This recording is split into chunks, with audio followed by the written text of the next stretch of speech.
अगर आप हमारे channel stories for your channel पर नए हैं तो सबसे पहले हमारे चैनल को सब्सक्राइब करना ना भूलें। आपके सपोर्ट से ही हम और बेहतर कंटेंट बना सकते हैं और नए आइडियाज़ आप तक पहुंचा सकते हैं।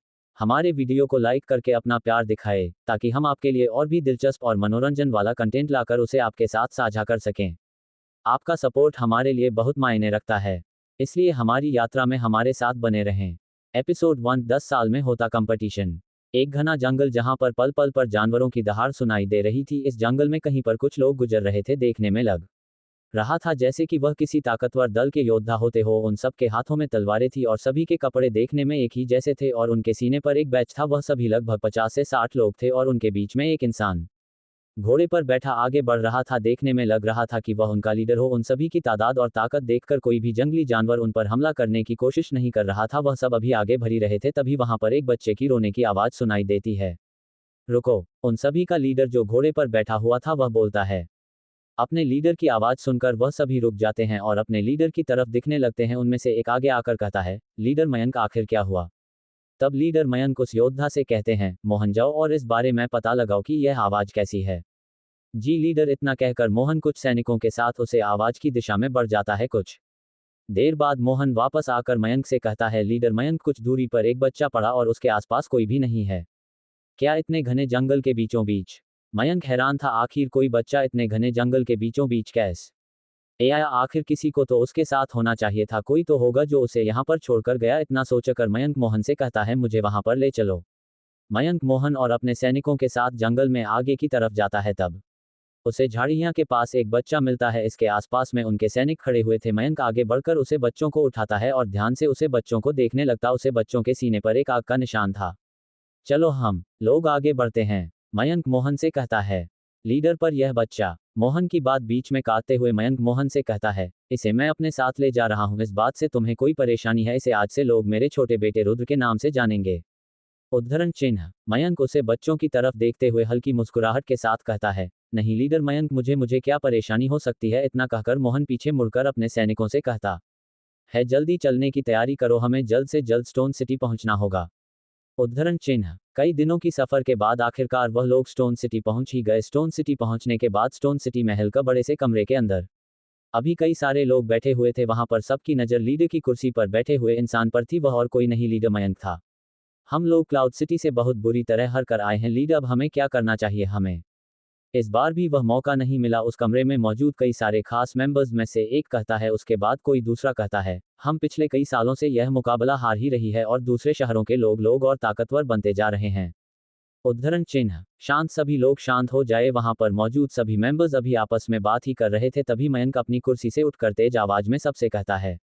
मयंक की आवाज सुनकर वहां पर सभी लोग शांत हो जाते हैं। उसके बाद में वह आगे कहता है, हम लोग कंपटीशन हार चुके हैं पर 10 साल बाद ये मुकाबला फिर से होगा। उसके लिए पूरी तैयारी करें, हमें उसे मुकाबले में किसी भी हाल में जीतना ही होगा।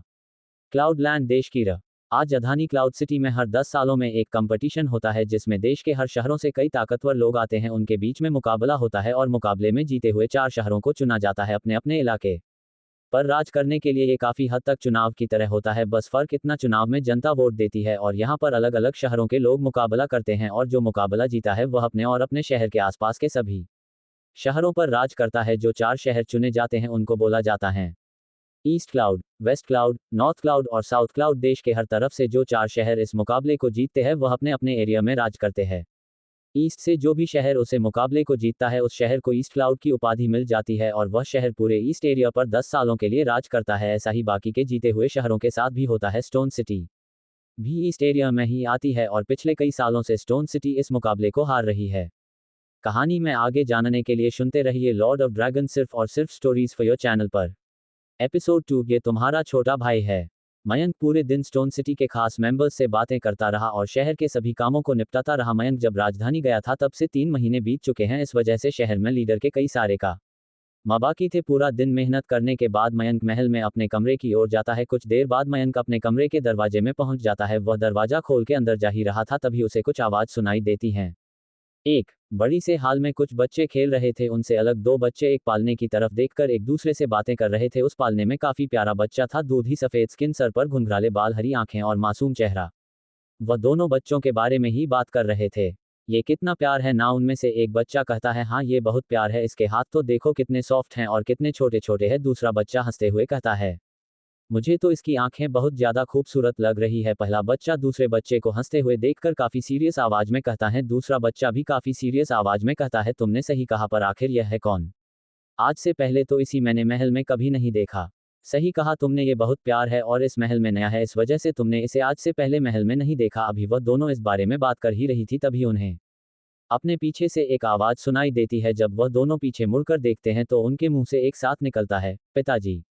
उन दोनों बच्चों के पीछे मयंक था, जो अपने दोनों शैतान बच्चों की आवाज सुनकर यहाँ पर आ गया था। पिताजी यह कौन है? आज से पहले तो इसको हमने महल में कभी नहीं देखा। पहला बच्चा, जिसका नाम आकाश था, वह अपने पिता मयंक की तरफ देखकर मासूमियत से पूछता है, आकाश ये तुम्हारा सबसे छोटा भाई है? मयंक प्यार से आकाश के सिर पर हाथ फहराते हुए कहता है, पिताजी इसका मतलब यह मुझे भी छोटा है। सूरज रुद्र की तरफ इशारा करते हुए अपने बड़े भाई आकाश और पिता मयंक से पूछता है, हाँ सूरज बेटू, ये तुम्हारा छोटा भाई है, सबसे छोटा तुम से भी छोटा। मयंक सूरज की बातों पर हंसते हुए उससे प्यार से कहता है। मयंक की बात सुनकर सूरज काफी खुश हो जाता है। आकाश तुम 6 साल के हो और सूरज तुम 3 साल की हो गए हो। तुम दोनों मिलकर अपने छोटे भाई रुद्र का काफी अच्छे से ध्यान रखना और उसे बिल्कुल भी परेशान मत करना, ठीक है? मुझे काफी काम है, इसलिए तुम दोनों को ही अपने भाई का ध्यान रखना होगा। जी पिताजी, हम अपने छोटे भाई रुद्र का काफी अच्छे से ध्यान रखेंगे और इस बिल्कुल भी परेशान नहीं करेंगे। सूरज और आकाश दोनों मयंक की बात समझकर मयंक को भरोसा दिलाते हुए कहते हैं। मयंक उन दोनों की बातें सुनकर मुस्कुराता है और वापस अपने कमरे की ओर चला जाता है, क्योंकि वह पूरे दिन काम करके काफी थक चुका था। मयंक के जाने के बाद वह दोनों भाई रुद्र की तरफ देखते हैं और उसके बाद एक दूसरे की तरफ देखकर मुस्कुराते हैं। धीरे धीरे वक्त बीतता है, अब तीनों भाई बड़े होते गए। आकाश और सूरज पूरे शहर अपनी उम्र के सभी लोगों में सबसे ज्यादा ताकतवर बन गए। जहां आकाश पृथ्वी लेवल के 9वें सितारे पर था, वही सूरज पृथ्वी लेवल के 7वें सितारे पर था। पर रुद्र कितनी भी मेहनत करें पर उसकी शक्तियां भारती ही नहीं थी। वह अभी एक भी सितारे को पार करने में कामयाब नहीं हुआ था। अभी रुद्र 16 साल का था। सभी लोग 10 साल की उम्र से ट्रेनिंग शुरू करते हैं और रुद्र ने भी 10 साल की उम्र से ही ट्रेनिंग शुरू की थी। रुद्र की उम्र के सभी लोग उससे आगे जा चुके थे, पर रुद्र अभी भी उसी जगह पर था। उसकी कमजोरी की वजह से सभी लोग उसका मजाक बनाया करते थे, पर उसके दोनों भाइयों की वजह से कोई भी उसे ज्यादा कुछ नहीं कहता था, क्योंकि उसके भाई रुद्र को परेशान करने वाले लोगों की खूब पिटाई लगाया करते थे। पर 6 महीने पहले रुद्र के दोनों भाई ट्रेनिंग के लिए स्टोन सिटी को छोड़कर अपने सफर पर निकल गए थे। उसके बाद सभी लोग रुद्र को काफी ज्यादा परेशान किया करते थे। रही बात मयंक की, तो 6 साल पहले जब लीडरशिप कंपटीशन हुआ था तब वह जीत गए थे। उसके बाद मयंक का ज्यादातर समय स्टोन सिटी से बाहर है बीतता था। कहानी में आगे जानने के लिए सुनते रहिए ऑर्डर ऑफ ड्रैगन, सिर्फ और सिर्फ स्टोरीज फॉर योर चैनल पर। एपिसोड 3, एक अनजान रहस्यमयी बुजुर्ग। स्टोन सिटी से कुछ दूरी पर एक जंगल था जो स्टोन सिटी के खजाने में बहुत बड़ा योगदान देता था। उस जंगल में कई सारे खतरनाक जानवर और कई सारी खास जड़ी बूटियां पाई जाती थी, जिससे स्टोन सिटी में खास जड़ी बूटियों से खास दवाएं बनाई जाती थी और खास जानवरों को मारने के बाद उनके नाखूनों से अलग अलग तरह के हथियार बनाए जाते थे। स्टोन सिटी की सबसे ज्यादा कमाई व्यापार करने में ही होती थी। इस जंगल में फिलहाल काफी शांति छाई हुई थी। जंगल के बीच से एक काले कपड़ों वाला लड़का गुजर रहा था, जिसे देखने से लग रहा था कि वह जंगल में पहली बार आया हो। 6 महीने बाद स्टोन सिटी में नई पीढ़ी के ताकतवर योद्धाओं का मुकाबला होगा। मेरे दोनों भाई जब 16 साल के थे तब वह इस मुकाबले को जीते थे। मैं भी अब 16 साल का हो गया हूं। मुझे भी इस मुकाबले को किसी भी हाल में जितना ही होगा, उसके लिए मुझे अपनी शक्तियां बढ़ानी होगी। घर पर बैठे रहने से, खास दवाएं खाने से ताकत नहीं बढ़ सकती है। उसके लिए मुझे मुश्किल ट्रेनिंग की जरूरत है और ऐसी ट्रेनिंग शहर में रहते हुए नहीं हो सकती। इसके लिए तो मुझे जंगल में जाना ही होगा, भले इस जंगल में कितना भी खाता क्यों ना हो। रुद्र यह सारी बातें सोचते हुए जंगल के अंदर चलता चला जा रहा था। रुद्र को जंगल में रहने का कोई भी अनुभव न बड़ी ही था, इस वजह से जंगल में चलने की रफ्तार उसकी काफी कम थी। बार बार उसके पैर लड़खड़ा रहे थे, पर फिर भी रुद्र अंदर की तरफ चलता चला जा रहा था। उसके चलने से काफी आवाज हो रही थी, इस वजह से एक जंगली जानवर का उस पर ध्यान आ गया। रुद्र अभी आगे बढ़ ही रहा था, तभी उसे पीछे से दहाड़ने की आवाज सुनाई देती है। रुद्र जब पीछे मुड़कर देखा है तब पर्पल कलर का एक शेर उससे लगभग 50 मीटर की दूरी पर खड़ा था और उसी की तरफ देखकर दहाड़ रहा था। मर गए, ये तो पर्पल शेर है, जंगल के सबसे खतरनाक जानवर में से एक। लगता है ट्रेनिंग शुरू करने से पहले ही मैं मारा जाऊंगा। अभी रुद्र यह सब सोच ही रहा था, तभी शेर एक बार फिर से दहाड़ता है। उसकी ये दहाड़ रुद्र के कान में जाते ही वह होश में आ जाता है और वह वहां से जंगल के अंदर की तरफ भागने लगता है। खतरनाक पर्पल शेर की ताकत तो बहुत ही ज्यादा होती है, पर उसकी रफ्तार ज्यादा कुछ खास नहीं होती। वह शेर पूरी रफ्तार से रुद्र के पीछे दौड़ रहा था, पर काफी देर तक रुद्र का पीछा करने के बाद भी वह रुद्र को पकड़ नहीं पा रहा था। इस वजह से उसे काफी गुस्सा आ रही थी। दूसरी तरफ रुद्र भाग भाग कर थक गया था, पर फिर भी रुकने की हिम्मत भी नहीं कर रहा था। कुछ देर तक भगाने के बाद रुद्र जंगल के बीच एक खाई के पास आ जाता है। उसके पास आगे बढ़ने का अब कोई रास्ता नहीं बचा था। वह पीछे मुड़कर शेर की तरफ देखा है। उसके बाद अपनी कमर से एक खंजर निकाल के शेर से लड़ने के लिए तैयार हो जाता है। रुद्र जाता था कि वह शेर से नहीं जीत सकता, क्योंकि पर्पल शेर पैदा होते ही पृथ्वी लेवल के चौथे सितारे पर होता है और रुद्र अभी एक भी सितारे पर नहीं पहुंच आता। रुद्र आंखें बंद कर करके गहरी सांस लेता है। उसके बाद लड़ने के लिए तैयार हो जाता है, पर रुद्र हैरान रह जाता है। उसकी हैरानी की वजह यह थी कि जब रुद्र ने अपनी आंखें खोली तो उसके सामने पर्पल शेर की लाश पड़ी हुई थी। क्या पर्पल शेर मारा गया? पर इसको किसने मारा? रुद्र अपने आसपास देखता है पर उसे कोई भी दिखाई नहीं देता। आसपास देखने पर रुद्र को जब कोई नहीं दिखता, इस वजह से रुद्र हार मानने वाला ही था, पर तभी उसे एक आवाज सुनाई देती है। बच्चे, क्या तुम मुझे ढूंढ रहे हो? रुद्र को जब यह आवाज सुनाई देती है तो वह पीछे मुड़कर खाई के ऊपर हवा में देखने लगता है। वहां पर उसे एक बुजुर्ग सफेद कपड़ों में हवा में उड़ता हुआ दिखाई देता है। तुम कौन हो? रुद्र काफी ज्यादा हैरान और डरा हुआ था, क्योंकि उसने आज तक किसी इंसान को हवा में उड़ते हुए नहीं देखा था। देखा क्या, उसने तो इस बारे में कभी सुना भी नहीं था। और साथ ही वह सफेद कपड़े पहना हुआ था, जिससे रुद्र को लग रहा था कि वह भूत है। रुद्र की यह बात सुनकर उस इंसान को बिल्कुल भी गुस्सा नहीं आई, पर गुस्सा आने की जगह पर जोर जोर से हंसने लगा। उसकी यह हंसी पूरे जंगल में गूंज रही थी। रुद्र अभी उसे हंसते हुए देख ही रहा था, तभी वह बुजुर्ग अपनी जगह से गायब हो जाता है। वह कहाँ गया? क्या वह भूत था? कभी हवा में उड़ता है या फिर कभी गायब हो जाता है। रुद्र घबराते हुए पीछे मुड़कर भागने लगता है, पर वह पीछे मुड़कर भागते ही किसी से टकरा कर नीचे गिर जाता है। रुद्र अपने सामने देखा है तो वही बुजुर्ग उसके लिए ठीक सामने खड़े थे। रुद्र उस रहस्यमयी बुजुर्ग को देखकर हकलाने लगता है। उसे कुछ समझ नहीं आ रहा था कि वह उस बुजुर्ग से क्या कहे। अभी रुद्र इस बारे में सोच ही रहा था, तभी उसे उस बुजुर्ग की आवाज सुनाई देती है। बच्चे, इतना घबराने की जरूरत नहीं है, अपने आप को देखो तो तुम्हारे चेहरे का रंग ही उड़ गया है। वह बुजुर्ग रुद्र के चेहरे को देखकर समझ गया था कि उसके मन में क्या चल रहा है। इस वजह से वह रुद्र को मुस्कुराते हुए आगे समझने की कोशिश करते हैं। कोई इंसान ताकत के एक लेवल पर पहुंच जाता है तो वह उड़ने लगता है और उसकी रफ्तार इतनी ज्यादा तेज हो जाती है कि देखने में ऐसा लगता है कि वह गायब हो गया हो। इसलिए घबराने की जरूरत नहीं है। मैं कोई भूत नहीं, एक इंसान हूं और तुम्हें मुझसे इतना घबराने की जरूरत नहीं है। बुजुर्ग ने तो ये कह दिया था, पर रुद्र की घबराहट अभी तक नहीं गई थी। इस वजह से रुद्र हिचकिचाते हुए उस बुजुर्ग से कुछ कहना ही वाला था, तभी वह बुजुर्ग रुद्र की हिचकिचाहट को समझते हुए और उसकी हिचकिचाहट को दूर करने के लिए उसे कहते हैं, मैं तुम्हारी शक्तियां बढ़ा सकता हूं। कहानी में आगे जानने के लिए सुनते रहिए लॉर्ड ऑफ ड्रैगन सिर्फ और सिर्फ स्टोरीज फॉर योर चैनल पर। एपिसोड 4, मैं तुम्हारे बारे में सब कुछ जानता हूं रुद्र। मैं तुम्हारी शक्तियां बढ़ा सकता हूं। उस बुजुर्ग के ये शब्द कुछ समय तक उस जगह पर गूंजते रहे। रुद्र, जो कि उस बुजुर्ग से बात करने में हिचकिचा रहा था, वह भी यह शब्द सुनकर हैरान रह जाता है और अपनी हिचकिचाहट भूलकर उस बुजुर्ग से हड़बड़ाते हुए कहता है, बुजुर्ग, क्या आप मेरी शक्तियां सच में बढ़ा सकते हैं? रुद्र को समझ नहीं आ रहा था कि उसे अभी क्या कहना चाहिए। वह ये सुनकर काफी खुश भी था और हैरान भी कि उसकी शक्तियां बढ़ सकती है, क्योंकि उसे लगता था कि वह कभी भी अपनी शक्तियां नहीं बढ़ा सकता। वह रहस्यमयी बुजुर्ग रुद्र की बात सुनकर हंसने लगता है और कहता है, बच्चे, तुम शायद मुझे कमजोर समझ रहे हो। मैं कभी भी कोई ऐसी बात नहीं कहता जो पूरी न कर सकूं, और किसी को ताकतवर बनाना कोई ज्यादा मुश्किल काम नहीं है। पर इसके बाद वह कुछ पलटा खामोश रहते हैं, फिर कहते हैं, ये तुम्हारे लिए मुश्किल होगा क्योंकि तुम कोई आम इंसान नहीं हो। बुजुर्ग की बात सुनकर रुद्र उनसे कुछ पूछने ही वाला था, पर रुद्र कुछ पूछता उससे पहले ही बुजुर्ग फिर से बोलना शुरू कर देते हैं, अपनी शक्ति छोटी यहाँ बढ़ाने के लिए तुम्हें काफी ज्यादा ट्रेनिंग की जरूरत पड़ेगी, जो काफी दर्दनाक भी होगी। पर अगर तुम अपनी ट्रेनिंग को पूरा कर लेते हो तो तुम बहुत ही ज्यादा ताकतवर हो जाओगे और शायद ही कोई तुम्हें हरा पाए। बुजुर्ग, क्या मैं भी अपनी ट्रेनिंग पूरी करने के बाद आपकी तरह हवा में उड़ पाऊंगा? अभी बुजुर्ग अपनी बात कर ही रहे थी, तभी रुद्र अपने आप को रोक नहीं पाता है और बुजुर्ग को टोकते हुए उनसे कहता है, रहस्यमयी छोटे बुजुर्ग को ये बात पसंद तो बिल्कुल भी नहीं आई थी कि रुद्र उनकी बात काट रहा है, पर वह ये भी जानते थे कि रुद्र अभी कितना ज्यादा एक्साइटेड है। इस वजह से वह उससे मुस्कुराते हुए कहते हैं, वैसे बड़े बुजुर्गों ने कहा है कि पहले पूरी बात सुन लेनी चाहिए, और रही बात तुम्हारे सवाल की तो तुम उड़ाने के लिए बने हो रुद्र। चलो अब मेरे शिष्य बन जाओ, उसके बाद मैं तुम्हें ट्रेनिंग दूंगा। बुजुर्ग की यह बात सुनकर रुद्रा सोच में पड़ जाता है। वह किसी ऐसे इंसान को अपना गुरु नहीं बनना चाहता था जिससे वह जानता ही ना हो। क्या हुआ, तुम्हें फैसला लेने में इतनी देर क्यों हो रही है? बुजुर्ग रुद्र को देखकर और उसके चेहरे पर आई परेशानी को देखकर समझ गए थे कि रुद्र अभी क्या सोच रहा है, इसलिए वह हल्का मुस्कुराते हुए रुद्र से पूछते हैं, बुजुर्ग दर्शन, हमें मिले हुए अभी कुछ ही वक्त हुआ है और हम एक दूसरे को अभी जानते भी नहीं है, तो मुझे ये बात समझ नहीं आ रही, आप मुझे अपना शिष्य क्यों बनना चाहते हैं? मैं तो बहुत कमजोर हूं, आपको तो मुझसे भी कहीं ज्यादा काबिल लोग मिल सकते हैं।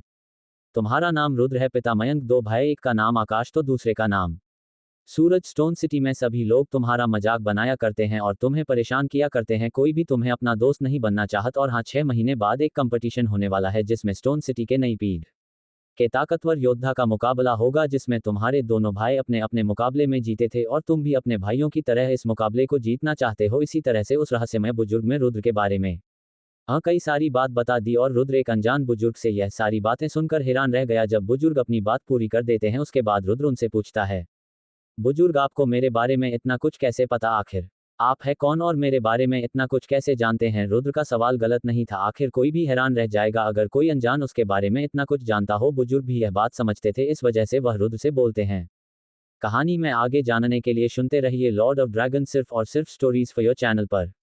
एपिसोड 5 मेरी नज़र कई समय से तुम पर है। रुद्र, जब तुम एक छोटे बच्चे थे तब से मैं तुम्हारे बारे में सब कुछ जानता हूँ, पर आखिर आप मुझ पर नज़र क्यों रख रहे थे? आपकी तरह कोई इतना ताकतवर इंसान मुझ जैसे एक आम इंसान पर नज़र क्यों रखिएगा? रुद्र उस बुजुर्ग की बात पूरी होने पर उससे कहता है, तुम कोई आम आना नहीं हो रुद्र, तुम्हारे अंदर काफ़ी ज़्यादा काबिलियत है, इस वजह से मैं तुम्हें अपना शिष्य बनना चाहता हूँ, वरना किसी ऐसे इंसान को मैं अपना शिष्य क्यों बनाऊंगा जो किसी लायक ही ना हो।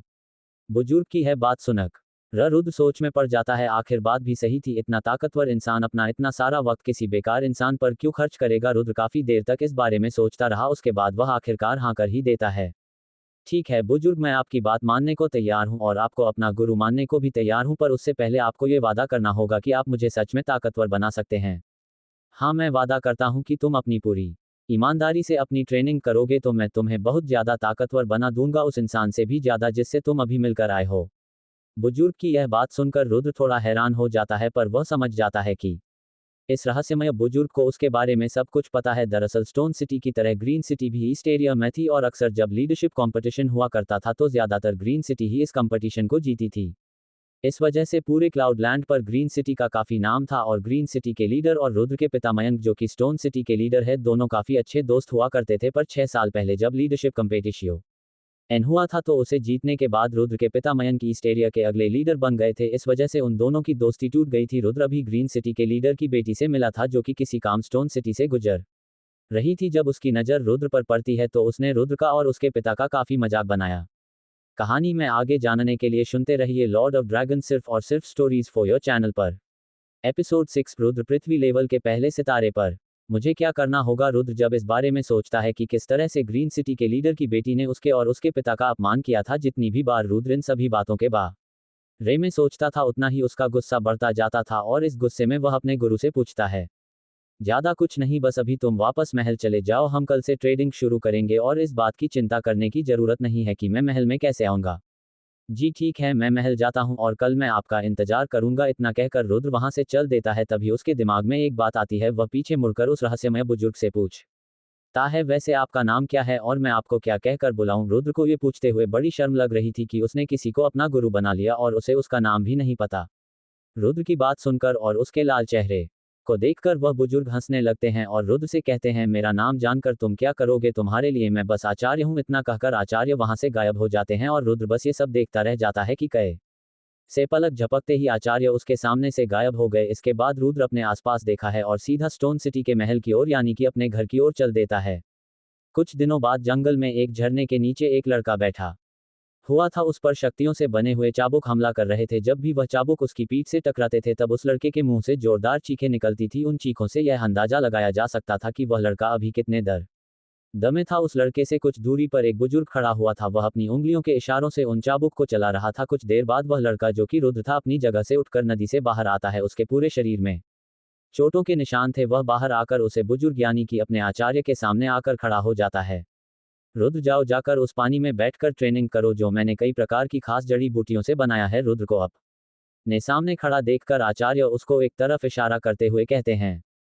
रुद्र जब उस तरफ देखा है तो उसे अपने से कुछ दूरी पर लकड़ियों से बना हुआ एक टब जिसमें हरे रंग का पानी भरा हुआ था दिखता है। उसके बाद में रुद्र आचार्य की तरह दिखता है। फिर बिना कुछ कहे वह जाकर उस पानी में बैठ जाता है और अपनी ट्रेनिंग शुरू कर देता है। उस पानी की मदद से रुद्र की चोटें ठीक होने लगती हैं और उसकी शक्तियां भी बढ़ने लगती है। जब वह ट्रेनिंग कर रहा था तब उसे आचार्य की आवाज़ सुनाई देती है, रुद्रा तुम जितना दर्द सहोगे तुम्हारा शरीर उतना ही मजबूत बनेगा और यह पानी तुम्हारे हर चोटों को ठीक करेगा और साथ ही तुम्हारी चोटों के जरिए यह पानी छोटे तुम्हारे शरीर में शक्तियां भेजेगा। अब तुम्हें इस पानी से शक्तियों को सोखना है। जब इस पानी से पूरी तरह शक्तियां खत्म हो जाए तब तुम बाहर आकर कुदरती शक्तियों को सोखना, जिससे तुम्हारा लेवल बढ़ेगा। इतना कहकर आचार्य वहां से गायब हो जाते हैं और रुद्र उस पानी की शक्तियों को सोखना शुरू कर देता है। पूरा दिन मेहनत करने के बाद रुद्र अपनी आंखें खोलता है और पानी को देखता है जो कि पूरी तरह से साफ हो चुका था और उसके डर से हरा रंग और शक्तियां दोनों ही खत्म हो चुकी थी। फिर रुद्र अपने आचार्य को देखा है जो वहां कहीं पर भी मौजूद नहीं थे। आचार्य को मौजूद न देखकर रुद्र अपना सिर हिलाने के अलावा और कुछ कर भी नहीं पाता है क्या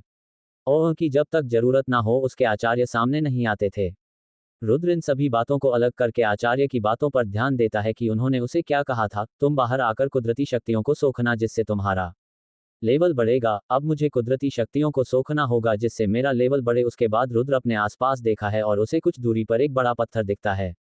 रुद्र एक बार फिर से आचार्य की बातों को याद करने के बाद वहां पर उस बड़े से पत्थर के पास जाकर उसके ऊपर बैठ जाता है और अपनी ट्रेनिंग करने लगता है। वह काफी तेजी से कुदरती शक्तियों को सोख रहा था। इस तरह से शक्तियों को सोखने से रुद्र का लेवल भी काफी तेजी से बढ़ रहा था। रुद्र पूरी रात ट्रेनिंग करता रहता है। अगले दिन जब वह ट्रेनिंग से उठता है तब उसे काफी अलग सा महसूस होता है। उसको अपने शरीर में काफी ताकत महसूस होती है। वह उठकर कुछ दूरी पर खड़े एक पेड़ के पास जा आता है और अपने हाथों से एक मुट्ठी बनाकर उसे पेड़ पर पूरी ताकत से वार करता है। रुद्र के हमले से उस पेड़ पर एक मुट्ठी का निशान बन जाता है। रुद्र जब उसे निशान को देखा है तो वह बहुत ही खुश होता है क्योंकि छोटे ऊंचा दिनों की मेहनत के बाद वह पृथ्वी लेवल के पहले सितारे पर पहुंच गया है। ये देखकर वह काफी खुश होता है पर तभी उसे पीछे से एक आवाज सुनाई देती है, इतना भी खुश होने की जरूरत नहीं है तुम्हें, तुम अभी पृथ्वी लेवल के पहले सितारे पर पहुंचे हो। रुद्र जब पीछे मुड़कर देखा है तो उसके पीछे उसके आचार्य खड़े थे। इसके बाद उसके आचार्य आगे कहते हैं 6 महीने बाद जो कंपटीशन होगा उसमें शामिल होने के लिए तुम्हें कम से कम पृथ्वी लेवल की 5 तारों पर पहुंचना होगा, वरना तो तुम्हें उस कंपटीशन में शामिल भी नहीं होने दिया जाएगा। अभी तुम पृथ्वी लेवल के पहले सितारे पर पहुंचे हो इसलिए यह बड़ा ही आसान था, पर जैसे जैसे शक्तियां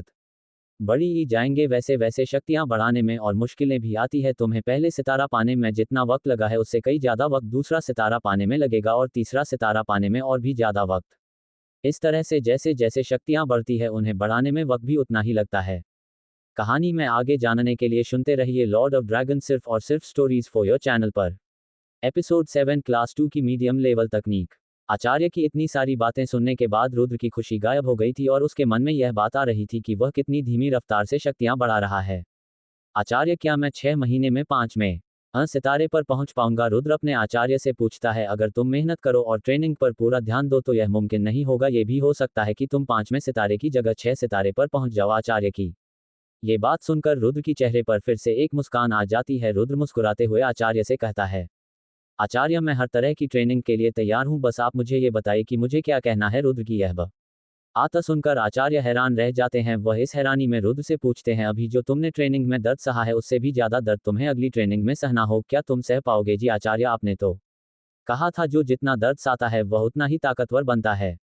रुद्र की यह बात सुनकर आचार्य उसे कहते हैं, ठीक है, मैं कुछ जड़ी बूटियां के नाम लिख कर दे रहा हूं, जाकर उन जड़ी बूटियां का इंतजार करो। इतना कहकर आचार्य यह अपने पास से एक कागज निकलते हैं और उसमें कुछ जड़ी बूटियां लिखने के बाद रुद्र को दे देते हैं और कहते हैं, जितना हो सके उतना जल्दी इन जड़ी बूटियां का इंतजाम करो। इतना कहकर वह वहां से गायब हो जाते हैं।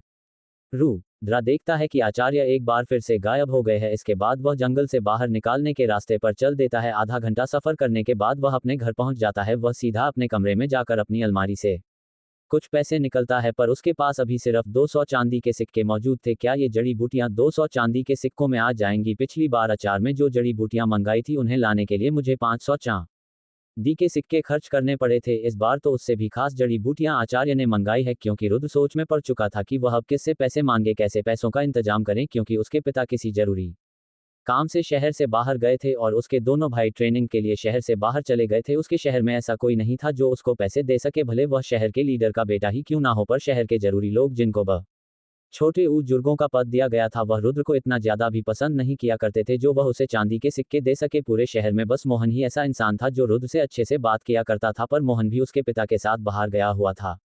आचार्य, मुझे अभी क्या करना चाहिए? मेरे पास पैसों की कमी पड़ रही है और यहाँ पर ऐसा कोई मौजूद भी नहीं है जिससे मैं पैसे मांग सकूं। रुद्र ने उम्मीद की थी कि आचार्य उसकी मदद करे आगे, पर आचार्य ने कोई भी जवाब नहीं दिया। रुद्र ने कुछ देर तक इंतजार किया, पर जब आचार्य की तरफ से कोई जवाब नहीं आया तो वह बस हार मानने वाला ही था। तभी उसके सामने एक कागज आ जाता है और साथ में एक आवाज भी। यह तलवार तकनीक क्लास 2 की मीडियम लेवल तकनीक है, जाओ जाकर इसकी नीलामी करवाओ, पर इस बात का ध्यान रखना कि किसी को ये पता ना चले कि तुम कौन हो। वह आवाज और किसी की नहीं आचार्य की थी, जिन्होंने एक खास तकनीक रुद्र की मदद के लिए दे दी थी।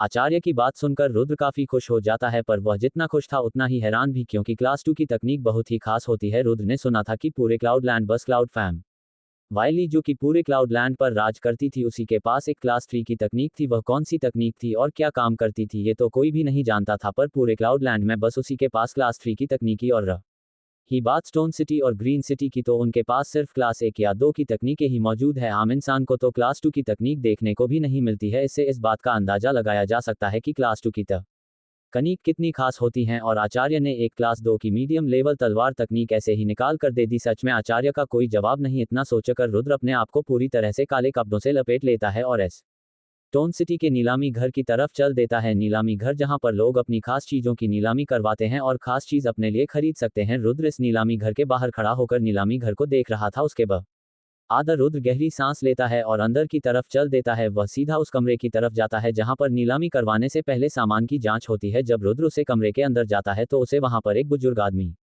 दिखाई पड़ता है। वह रुद्र की तरफ देखकर मुस्कुरा रहा था।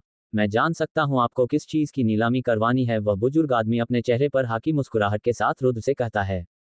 रुद्र अपने पास से क्लास 2 की मीडियम लेवल तकनीक निकलता है और उसे बुजुर्ग के सामने टेबल पर रख देता है। वह बुजुर्ग उसे तकनीक को उठाकर देखा है तो उसके होश उड़ जाते हैं। क्लास 2 की मीडियम लेवल तलवार तकनीक, वह काफी ज्यादा हैरान था कर क्योंकि क्लास 2 की मीडियम लेवल या फिर हाई लेवल की तकनीक बहुत ही खास होती है। यहाँ तक कि क्लास 2 की लो लेवल तकनीक भी बहुत ही खास मानी जाती है। और उसके सामने बैठा हुआ यह अनजान और रहस्यमय इंसान, उसने क्लास 2 की मीडियम लेवल तकनीक इतनी आसानी से बाहर निकाल कर रख दी। यह जो भी कोई है बहुत ही खास है। इसके बाद उस बुजुर्ग का बोलने का पूरा तरीका ही बदल गया। महाशय, क्या मैं आपका नाम जान सकता हूँ?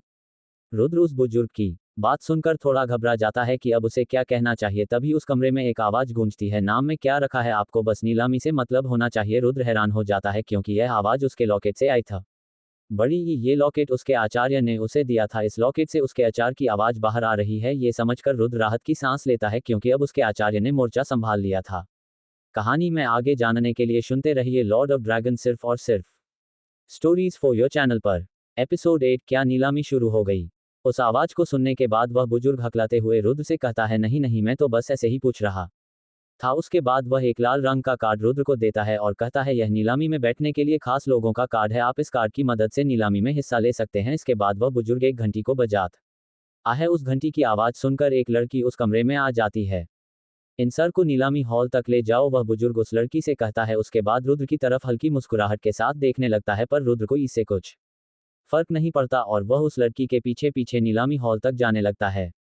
वह लड़की नीलामी हॉल के गेट तक रुद्र को ले जाती है। सर, यह है नीलामी हॉल, इसके आगे मुझे जाने की इजाजत नहीं है। रुद्र अपना सिर हिलता है और उस दरवाजे के अंदर चला जाता है। उस दरवाजे के अंदर जाने पर रुद्र एक बड़े से हॉल में पहुंच जाता है। यहाँ पर एक और लड़की थी जो देखने में पिछली वाली लड़की की तरह ही खूबसूरत थी। रुद्र के पास आकर वह लड़की रुद्र से बड़ी इज्जत से कहती है, क्या मैं आपका कार्ड देख सकती हूँ? रुद्र अपनी जेब से उस बुजुर्ग का दिया हुआ कार्ड निकालकर उस लड़की को दे देता है। वह लड़की जब उस कार्ड को देखती है तो उसके चेहरे पर और भी बड़ी ही मुस्कान आ जाती है और वह रुद्र को वीआईपी सीट पर ले जाती है और रुद्र को कार्ड वापस करके वह वहां से चली जाती है। क्या बात है रुद्र, यहाँ पर आते आते ही वीआईपी सीट लगता है। वह बुजुर्ग तुमको बहुत बड़ा और ताकतवर इंसान समझता है। आचार्य हंसते हुए रुद्र से धीमी आवाज में रहते हैं। रुद्र जल्दी से अपने आसपास देखा है कि कहीं किसी ने आचार्य की बात सुन तो नहीं, पर उसके आसपास फिलहाल कोई नहीं था। आचार्य, आप क्या कर रहे हैं? कोई आपकी आवाज सुन लेगा? रुद्र थोड़ा परेशान होकर अपने आसपास देखते हुए आचार्य से कहता है। रुद्र, तुम्हें ये चिंता करने की जरूरत नहीं है क्योंकि तुम्हारे अलावा कोई और मुझे नहीं सुन सकता है जब तक मैं न आ चाहूं। रुद्र की बातों पर आचार्य हंसते हुए रुद्र से कहते हैं। आचार्य की बात सुनकर रुद्र गहरी सांस लेता है। उसके बाद वह अपने आसपास देखने लगता है। वहां पर उसे स्टोन सिटी के कई जाने पहचाने चेहरे दिखते हैं। यहाँ पर शहर के सबसे ज्यादा ताकतवर और अमीर लोग मौजूद थे।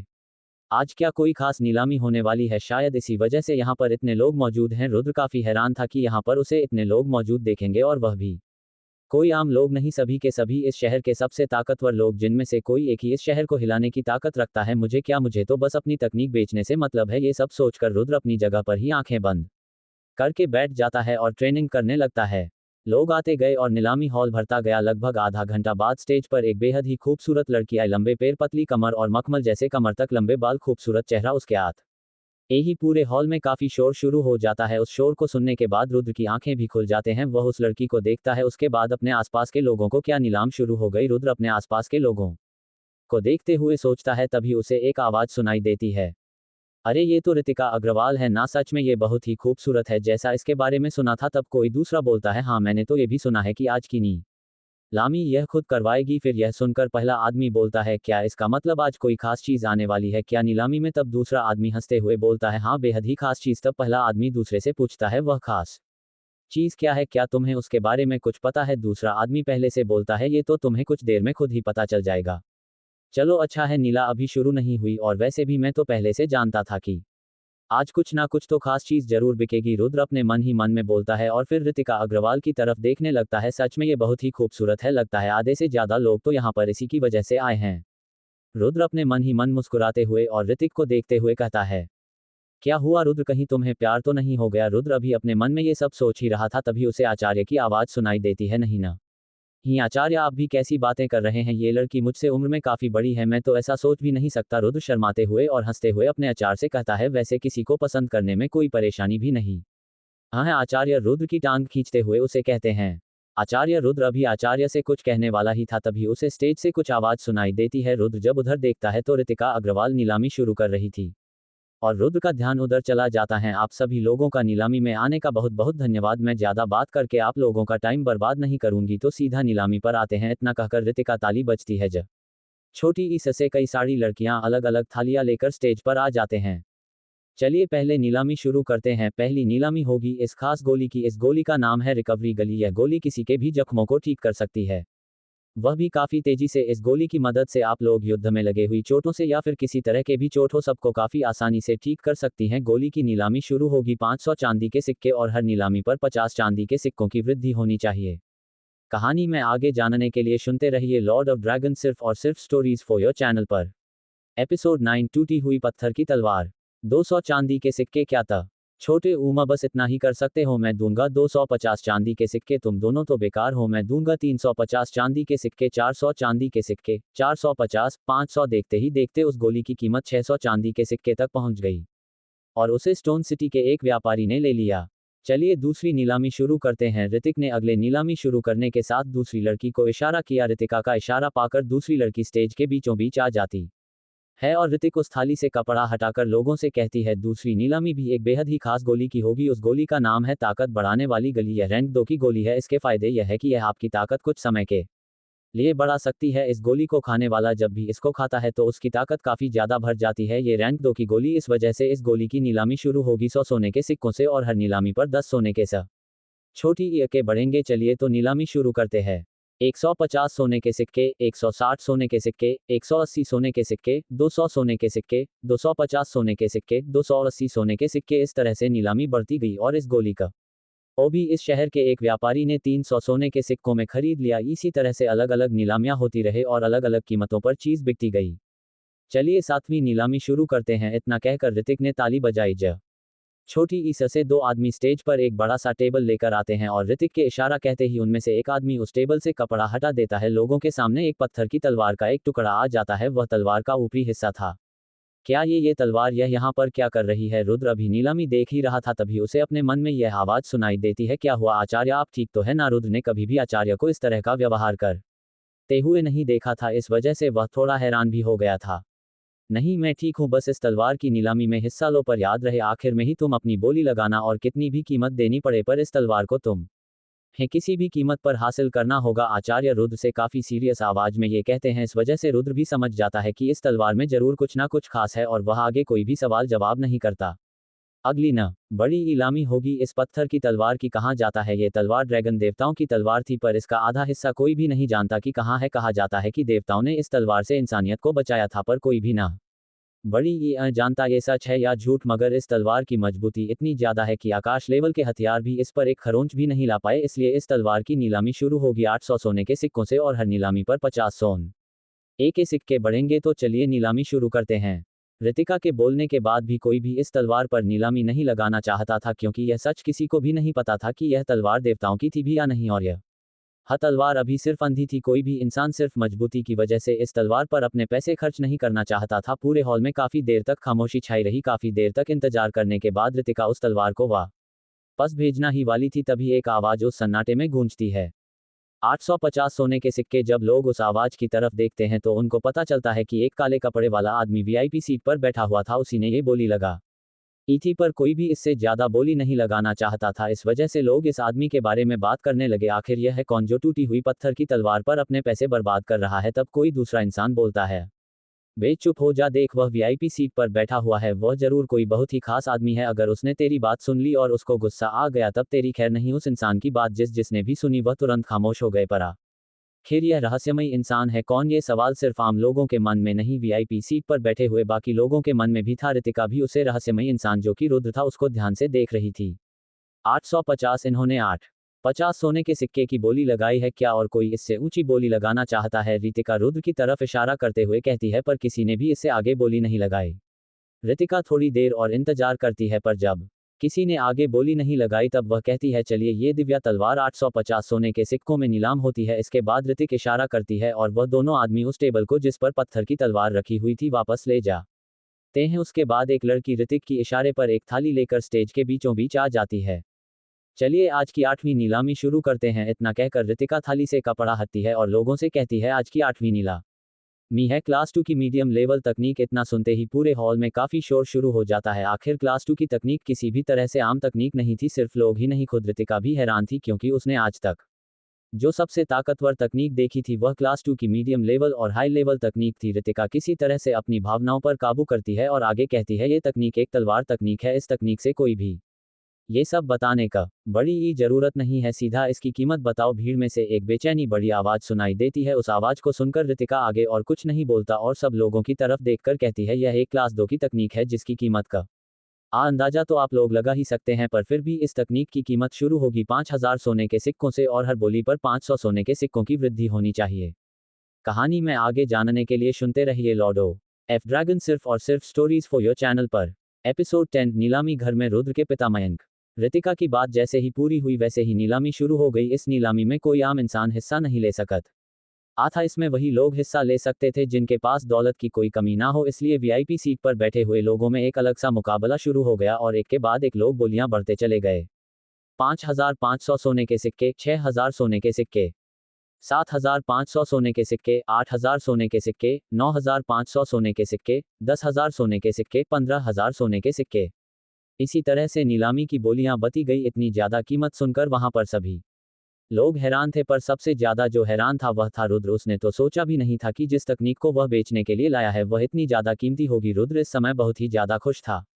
वहां पर एक और इंसान था जो काफी ज्यादा खुश था और उसका नाम था ऋतिका। ऋतिका इस समय बहुत ही ज्यादा खुश थी, क्योंकि नीलामी से जितना फायदा होता है उसका 10% नीलामी घर के पास आता है और जो चीज जितनी महंगी नीलाम होती है नीलामी घर को उतना ही फायदा होता है। ऋतिक की नज़र रुद्र की तरफ हो जाती है जो कि काले कपड़ों से ढका हुआ था। इस वजह से ऋतिक उसके चेहरे पर खुशी नहीं देख पा रही थी और उसको लग रहा था कि रुद्र इतनी कमाई करने के बाद भी बिल्कुल शांत बैठा है, जैसे उसे इन पैसों से कोई फर्क ही ना पड़ता हो। बल्कि सच्चाई तो ये थी कि रुद्र खुशी से पागल हुआ जा रहा था, पर उसके कपड़ों की वजह से कोई उसकी खुशी देख नहीं पा रहा था। रुद्र किसी तरह अपनी खुशी पर काबू करता है और नीलामी को आगे देखने लगता है। अभी उसकी तकनीक की कीमत 50,000 सोने के सिक्कों तक पहुंच गई थी। इसके आगे लोग बोली लगाने से हिचकिचा रहे थे, तभी वहां पर एक दमदार आवाज सुनाई देती है, 70,000 सोने के सिक्के। जब सभी लोगों की नज़र उस इंसान की ओर जाती है जिसने ये बोली लगाई तो सब देखते हैं वह वीआईपी सीट पर बैठा हुआ एक आदमी जो देखने में काफी ताकतवर महसूस होता था। उसके चेहरे पर एक कट का निशान भी था।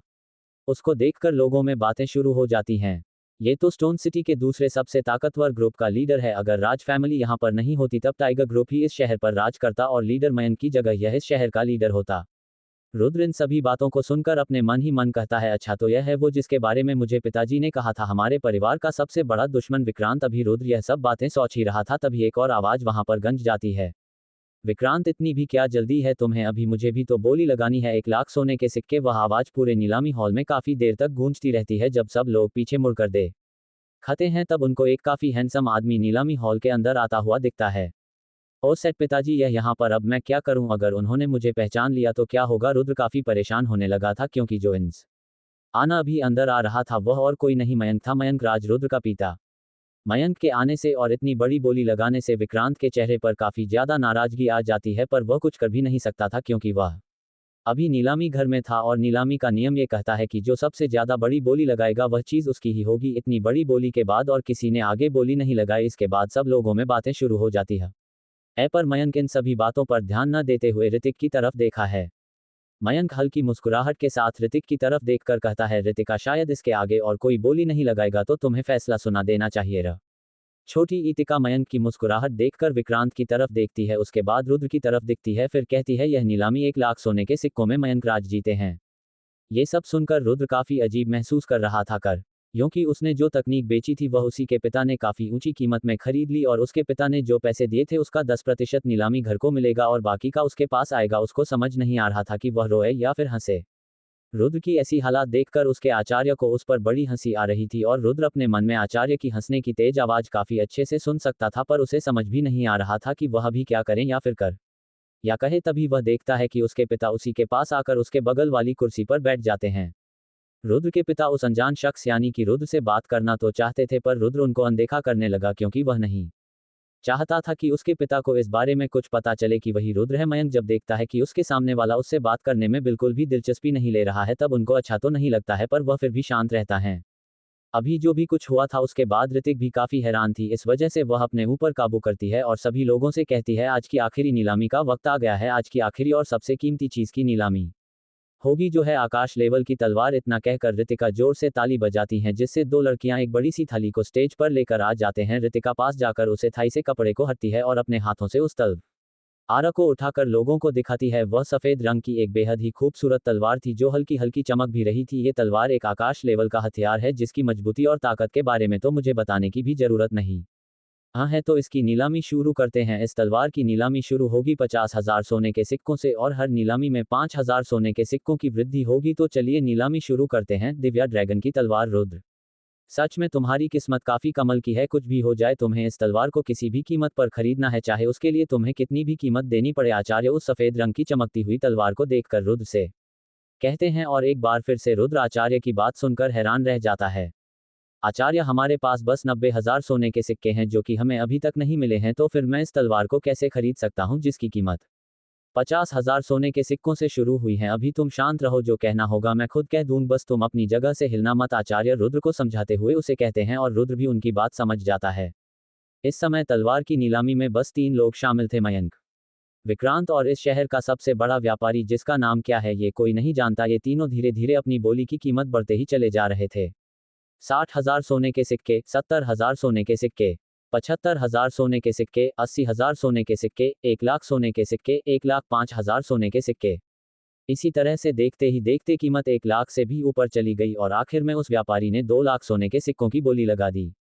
ऋतिका उस तलवार को व्यापारी के नाम करने वाली ही थी, तभी एक बुजुर्ग आदमी की जोरदार आवाज पूरे नीलामी हॉल में गूंज जाती है। उस आवाज के गूंजने से पूरे हॉल में कुछ देर के लिए खौफनाक खामोशी छा जाती है। फिर सबकी नज़र वीआईपी सीट पर मौजूद कल कपड़ों वाले रहस्यमयी इंसान पर जाती है।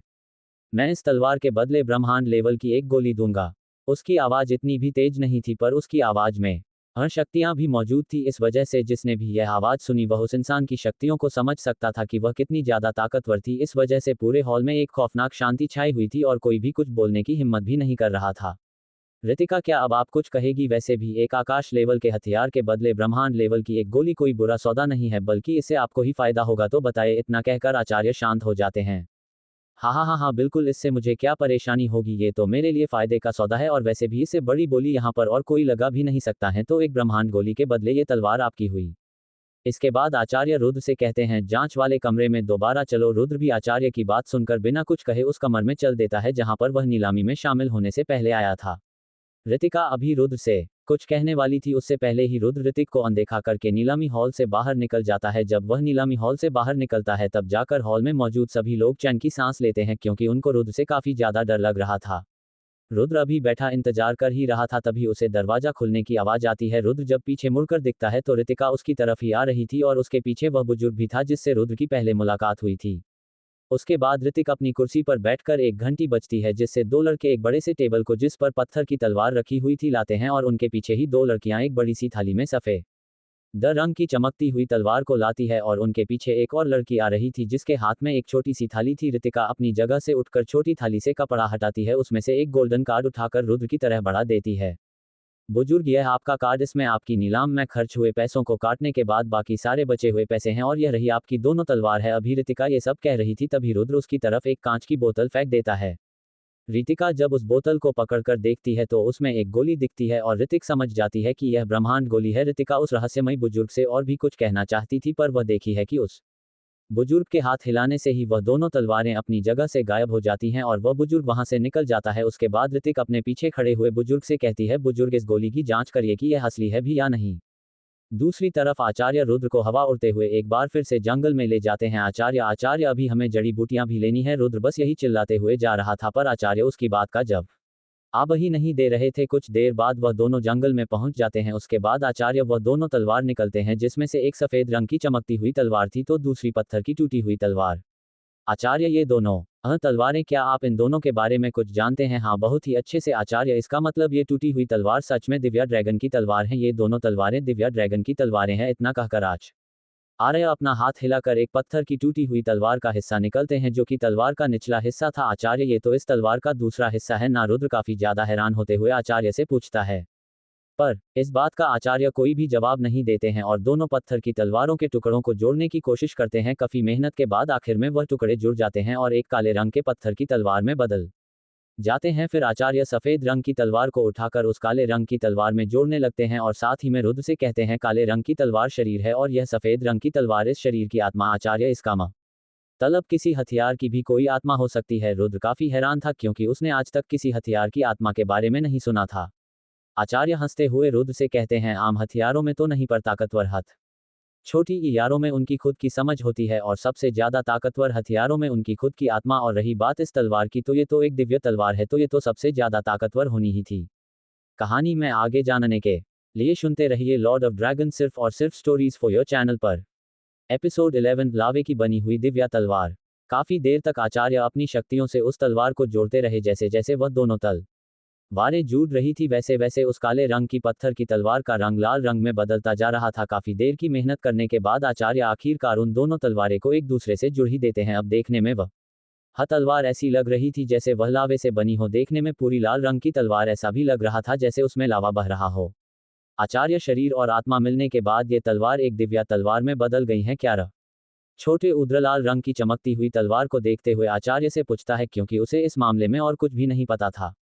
नहीं, अभी नहीं, अभी ये तलवार सिर्फ ब्रह्मांड लेवल पर पहुंच पाई है। इसे दिव्य तलवार बनने में भी काफी वक्त है। रुद्र, अब से तुम इसी तलवार का इस्तेमाल करोगे और जैसे जैसे तुम्हारा लेवल बढ़ेगा वैसे वैसे इस तलवार का लेवल भी बढ़ेगा और ये तलवार तुम्हारे लेवल बढ़ाने के साथ साथ हाफ गॉड लेवल पर पहुंच जाएगी। पर यह गॉड लेवल पर नहीं पहुंच पाएगी। इसे गॉड लेवल पर ले जाने के लिए हमें गॉड स्टोन की जरूरत पड़ेगी। आचार्य को पता भी नहीं था कि वह रुद्र को अनजाने में क्या बताते चले जा रहे हैं। आचार्य, ये God level, half God level और गॉड स्टोन, ये सब क्या है? मैंने आज से पहले इनका नाम कभी नहीं सुना। ये सब क्या है? आचार्य, रुद्र के इतना कहने के बाद आचार्य को पता चलता है कि वह तलवार मिलने की खुशी में अनजाने में रुद्र से क्या कह चुके हैं। कुछ नहीं रुद्र, गॉड लेवल और हाफ गॉड लेवल ये बस ताकत के लेवल है जो तुम्हें आगे मिलेंगे। अभी तुम्हें इनके बारे में सोचने की कोई जरूरत नहीं है। इसके बाद आचार्य बात बदलते हुए कहते हैं, आज से मैं इस तलवार के साथ की ट्रेनिंग करोगे। ये तलवार एक समय पर देवताओं की हुआ करती थी, इसलिए भले ही इसकी ताकत चली गई हो पर मजबूती अभी भी है। जैसे जैसे तुम्हारा लेवल बढ़ेगा वैसे वैसे इसकी ताकत भी वापस आती जाएगी। इसलिए बाकी लोगों की तरह तुम्हें लेवल बढ़ाने के बाद अपना हथियार बदलने की जरूरत नहीं पड़ेगी। और एक काम करो, जाकर अपने पिता से मिल लो, उनसे मिले हुए तुम्हें काफी समय हो गया है। आचार्य की बात सुनकर रुद्र काफी खुश हो जाता है और आचार्य के सामने हाथ जोड़कर जल्दी से वहां से भाग जाता है। रुद्र को इस तरह से जाते हुए देखकर आचार्य के चेहरे पर हल्की मुस्कुराहट आ जाती है। रुद्र भागते हुए कुछ देर में अपने महल पहुंच जाता है। महल पहुंचने के बाद वह सीधा अपने पिता के कमरे में जाता है, पर उसे वहां पर कोई नहीं दिखता है। रुद्र यह बात जानता था कि उसके पिता अभी काम में बिजी होंगे, इस वजह से वह उनका इंतजार करने का सोचता है और कमरे में बैठ जाता है। लगभग 1 घंटे बाद रुद्र को दरवाजा खोलने की आवाज सुनाई देती है। रुद्र जब पीछे मुड़कर देखा है तो उसके पिता मयंक कमरे के अंदर आ रहे थे और उनके चेहरे पर हल्की मुस्कुराहट थी। रुद्र जल्दी से जाकर उनके गले लग जाता है। रुद्र, माफ करना बेटा, इस बार कम से आने में मुझे कुछ ज्यादा ही देर हो गई। अभी मयंक और भी कुछ कहने वाला था, तभी उनकी नजर रुद्र पर जाती है और वह हैरान रह जाते हैं। रुद्र, तुम्हारी ताकत पहले से ज्यादा महसूस हो रही है। रुद्र अपने पिता की बात सुनकर काफी खुशी से सिर हिलाते हुए कहता है, हाँ पिताजी, मैं पृथ्वी लेवल की पहले सितारे पर पहुंच गया हूं और जल्द ही मैं पृथ्वी लेवल के दूसरे सितारे पर पहुंचने वाला हूं। ये तो बिल्कुल सही हुआ। इतना कहकर मयंक अपनी जेब से एक लाल रंग का कागज निकलते हैं और उसे रुद्र को दे देते हैं। यह एक क्लास 2 की मीडियम लेवल तलवार तकनीक है। इसे मैं आज ही नीलामी में खरीदा है। जब तुम पृथ्वी लेवल के 5वें सितारे पर पहुंच जाना, तब तुम इस तकनीक को सिखाना और मुझे निराश मत करना, ठीक है? इतना कहकर मयंक वहां से चले जाते हैं और रही बात रुद्र की, तो उसे समझ ही नहीं आ रहा था कि वह अब क्या करे। जिस तकनीक को उसने बेचा वह तकनीक ही उसी के पास घूम फिर कर वापस आ गई। पिताजी आप चिंता मत करिए, मैं इस तकनीक को जरूर सीखूंगा। इतना कहकर रुद्र वापस अपने कमरे में जाता है और ध्यान में बैठ जाता है। कुछ देर बाद रुद्र जब अपनी आंखें खोलता है तो उसे वहां पर कुछ बोतल मिलती है। रुद्र समझ जाता है कि यह उसके आचार्य ने ही यहाँ पर रखी है। तभी रुद्र को अपने मन में एक आवाज सुनाई देती है, रुद्र यह हरी बोतल में जो गोली है इसके अंदर काफी ज्यादा शक्तियां भरी हुई है। इसे खाने के बाद तुम्हें इस गोली की शक्तियों को सोखना होगा, जिससे तुम्हारा लेवल काफी तेजी से बढ़ेगा, पर यह काफी ज्यादा दर्दनाक भी होगा। इस वजह से जो लाल रंग की बोतल है उसमें एक लिक्विड है, उस लिक्विड को पीने से तुम्हारे शरीर में मौजूद जख्मों को आराम मिलेगा और तुम्हारा दर्द भी काफी कम हो जाएगा। पर याद रहे उस लिक्विड को तुम्हें तभी पीना है जब गोली का असर पूरी तरह से खत्म हो जाए। और रही बात तुम्हारे सामने रखे हुए डिब्बे की, तो उसमें चमत्कारी पाउडर रखा हुआ है जिसे मैंने आज ही बसाया है। इसे तुम्हें एक पानी से भरे हुए टब में डाल देना है, जैसा कि तुम जंगल में किया था, और इस पानी में बैठकर ही तुम्हें ट्रेनिंग करनी है और गोलियां खानी है। इसके बाद तुम्हें जड़ी बूटियां लेने भी जाना होगा, तो अब अपनी ट्रेनिंग शुरू करो जाके। इतना कहकर वह आवाज शांत हो आती है और रुद्र अपना सिर हिलाते हुए आचार्य की बात मानने लगता है। रुद्र अपने कमरे में मौजूद टब में उस चमत्कारी पाउडर को डाल देता है। उसके बाद उसमें बैठकर ट्रेनिंग करने लगता है। कुछ देर बाद रुद्र अपना हाथ बढ़ाकर हरी बोतल को उठाता है और उसमें से गोली निकालकर उसको ध्यान से देखने लगता है। वह लाल रंग की गोली थी जिसमें पीले रंग की धारियां भी बनी हुई थी और वह गोली काफी ज्यादा चमक रही थी, साथ ही उससे काफी बड़ी ही खुशबू भी आ रही थी। रुद्र उस गोली को तुरंत निगल जाता है। उस गोली को निगलने से रुद्र के शरीर में काफी तेजी से दर्द होने लगता है। आज रुद्र को ऐसा महसूस होता है जैसे इस दर्द से उसकी जान ही निकल जाएगी। तभी उसको अपने मन में आचार्य की परेशानी भरी आवाज सुनाई देती है, रुद्र दर्द को भूलकर उस गोली की शक्तियों को सोखने की कोशिश करो। रुद्र तुम ये कर सकते हो। कहानी में आगे जानने के लिए सुनते रहिए लॉर्ड ऑफ ड्रैग ऑन सिर्फ और सिर्फ स्टोरीज फॉर योर चैनल पर। एपिसोड 12 रुद्र पृथ्वी लेवल के तीसरे सितारे पर। रुद्र तुम ये कर सकते हो। अब अपनी शक्तियों की मदद से अपने शरीर के अंदर झांकने की कोशिश करो। तुम्हारे शरीर के अंदर गोली से निकली हुई जंगली शक्तियां मौजूद होंगी, उनको अपनी शक्तियों से काबू करने की कोशिश करो रुद्र, और उन शक्तियों को काबू करते हुए अपने दिल तक ले जाओ, जिससे तुम्हारा दिल उन शक्तियों को तुम्हारे खून में मिला देगा। आचार्य रुद्र को समझ रहे थे कि उसे शक्तियों को कैसे काबू करना है, और रुद्र भी उनकी हर बात को ध्यान से सुन रहा था और मान रहा था। पर जितना आसान ये सब बोलने में लग रहा था, यह इतना भी आसान न बड़ी ही था। इस समय रुद्र की हालत दर्द की वजह से खराब होती जा रही थी। रुद्र जब अपनी शक्तियों की मदद से अपने शरीर के अंदर देखता है, तब उसको वहां पर बहुत ही बुरे हालात दिखते हैं। शक्तियों के बहाने के रास्ते पूरी तरह से जल चुके थे। उसे वहां पर जंगली शक्तियां पूरे शरीर में भागती हुई दिखती है, जो भागते हुए रुद्र के शरीर को अंदर से और भी नुकसान पहुंचती जा रही थी। पर रुद्र किसी तरह अपने दर्द पर काबू करता है और अचानक बड़ी ही बातों पर ध्यान देने लगता है। आचार्य के कहे अनुसार वह अपनी शक्तियों से जंगली शक्तियों को काबू करने की कोशिश करता है। रुद्र जब अपनी शक्तियों को जंगली शक्तियों के करीब ले जाता है, तो जंगली शक्तियों को ऐसा महसूस होता है जैसे कोई उन पर वार कर रहा हो। इस वजह से वह शक्तियां और भी ज्यादा जंगली होकर रुद्र के शरीर को और भी ज्यादा नुकसान पहुंचाने लगती है, जिससे रुद्र को और भी ज्यादा दर्द महसूस होने लगता है। पर छोटे उद्र किसी तरह अपने दांतों को दबाकर अपने दर्द को सहने की कोशिश करने लगता है और उन शक्तियों को काबू करने की कोशिश लगातार करते रहता है। काफी देर के बाद रुद्र जंगली शक्तियों को धीमा करने में कामयाब हो जाता है और धीरे धीरे उन शक्तियों को अपने दिल तक ले जाने लगता है। दिल तक पहुंचाने के बाद रुद्र अपनी शक्तियों से उन शक्तियों को धीमी रफ्तार से अपने दिल के अंदर भेजना लगता है। जब वह शक्तियां रुद्र के दिल के दर जा ही रही थी, तभी उनको ऐसा महसूस होता है जैसे कोई उनको कैद करने की कोशिश कर रहा है। इस वजह से वह बगावत करने लगती है और अपने आप को वहां से आज़ाद करने की कोशिश करने लगते हैं। पर इसके लिए अब बहुत देर हो छोटे ऊ की थी, क्योंकि वह शक्तियां रुद्र के दिल के काफी करीब पहुंच गई थी। जब उन शक्तियों ने बगावत करने की कोशिश की, तो रुद्र ने अपनी शक्तियों से उन शक्तियों को हल्का सा धक्का दे दिया, जिससे वह सब शक्तियां रुद्र के दिल के अंदर खींचती चली गई। रुद्र यह सब देखकर काफी खुश हो गया था कि उसने उन शक्तियों को आखिर अपने दिल तक पहुंचा ही दिया। पर कुछ देर में रुद्र को इस बात का एहसास हो जाता है कि रुद्र में शक्तियों को कुछ ज्यादा ही तेजी से अपने दिल के अंदर भेज दिया, क्योंकि अब वह शक्तियां रुद्र के दिल से होते हुए उसके पूरे शरीर में खून के जरिए फैल गई थी और इससे रुद्र को बहुत ही भयंकर दर्द महसूस हुआ। पर अब रुद्र और कुछ कर भी नहीं सकता था, सिर्फ दर्द सहने के काफी देर के बाद जब उसके खून में जंगली शक्तियां धीमी होने लगी, तब जाकर उसने लाल रंग की बोतल उठाई। उसे बोतल का ढक्कन खोलते ही उसमें से ठंडी हवाएं निकलने लगी, पर रुद्र इन बातों पर ध्यान नहीं देता है और उस लिक्विड को पी जाता है। उस लिक्विड को पीते ही रुद्र का शरीर ठंड की वजह से कांपने लगता है और उसके शरीर में मौजूद हर घाव बर्फ से जाम जाते हैं। एक पल पहले रुद्र के शरीर में जंगली शक्तियों की वजह से आग जैसी जलन हो रही थी, वहीं अब रुद्र का शरीर ठंड की वजह से कांप रहा था। इस तरह शरीर का तापमान बदलने से रुद्र को चक्कर आने लगते हैं और वह बेहोश हो जाता है।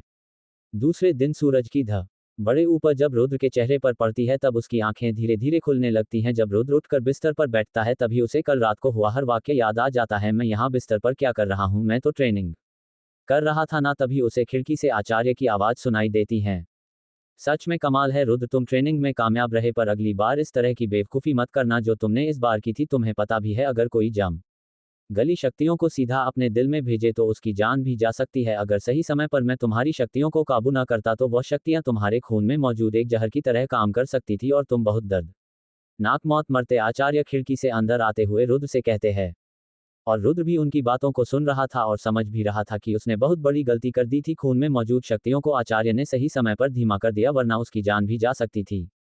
आचार्य मुझे माफ कर दीजिए। वैसे आचार्य, आपने अभी कहा कि मैं कामयाब रहा, इसका मतलब मेरी शक्तियां बढ़ चुकी है, और वह बड़ी है तो कितने सितारों से? रुद्र आचार्य की और बातें न ही सुनना चाहता था, इसलिए वह बात बदलते हुए कहता है। आचार्य भी उसकी बात समझ रहे थे, पर फिर भी वह रुद्र से कहते हैं, तुम पहले पृथ्वी लेवल के पहले सितारे पर थे, पर अब तुम्हारी शक्तियां पृथ्वी लेवल की तीसरी छोटी इतारे पर पहुंच गई है, पर तुम्हें खुश होने की जरूरत नहीं है। रुद्र के चेहरे पर आती खुशी को देखकर आचार्य उससे कहते हैं, मैंने पहले भी तुम्हें बताया था, जैसे जैसे हमारी शक्तियां बढ़ती हैं वैसे वैसे हमें वक्त तभी और लगता है। चलो अब ज्यादा बात करने की जरूरत नहीं है, जंगल में चलकर ट्रेनिंग को शुरू करो। आज से तुम्हें तलवार चलानी सीखनी होगी, क्योंकि ट्रेनिंग को तेज करने के लिए लोगों को हथियार चलाना भी आना चाहिए हो।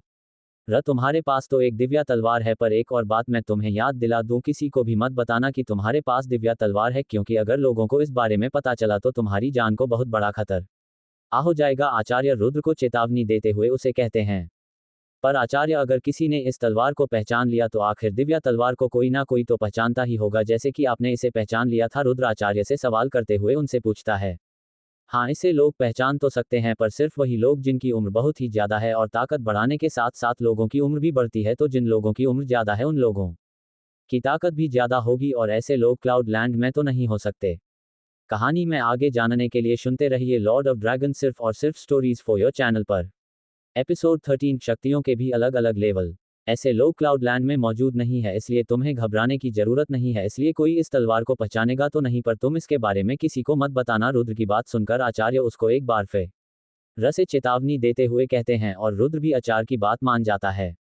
कुछ देर बाद रुद्र नीलामी से बचे हुए पैसों को लेकर जड़ी बूटियां खरीदने के लिए बाजार चला जाता है। बाजार में हर एक दुकान में जाकर रुद्र आचार्य के बताई हुई जड़ी बूटियां ढूंढ रहा था। आचार्य की बताई हुई जड़ी बूटियां बहुत ही ज्यादा कीमती थी, पर इस समय रुद्र के पास पैसों की कोई भी कमी नहीं थी। अभी वह बाजार की एक गली से गुजर ही रहा था, तभी आचार्य रुद्र से कहते हैं, रुद्र, तुम्हारे बाएं ओर जो दुकान है वहां पर जाओ, वहां पर मुझे बेहद ही खास धातु महसूस हो रही है। रुद्र जब आचार्य की बात सुनता है तो वह अपने बाएं ओर की दुकान में जाकर वहां के सामान को ध्यान से देखने लगता है। तब उसकी नज़र वहां पर रखे हुए एक सफेद रंग के पत्थर पर जाती है। बिल्कुल सही सोच रहे हो रुद्र, यही वह पत्थर है जिससे मुझे ताकतवर शक्तियां महसूस हो रही है, इसे खरीद लो। रुद्र जब उस पत्थर को देख रहा था तब आचार्य उसे कहते हैं, श्रीमान, आप क्या लेना पसंद करेंगे? इस दुकान में सभी धातु बहुत ही खास और कीमती है, बताए आपको कौन सी धातु पसंद आई है? रुद्र को दुकान में खड़ा देखकर उस दुकान का दुकानदार रुद्र के पास आकर उससे कहता है, मुझे ये सफेद रंग का पत्थर चाहिए, इसकी क्या कीमत है? रुद्र उस सफेद रंग के पत्थर की तरफ इशारा करते हुए उस दुकानदार से कहता है,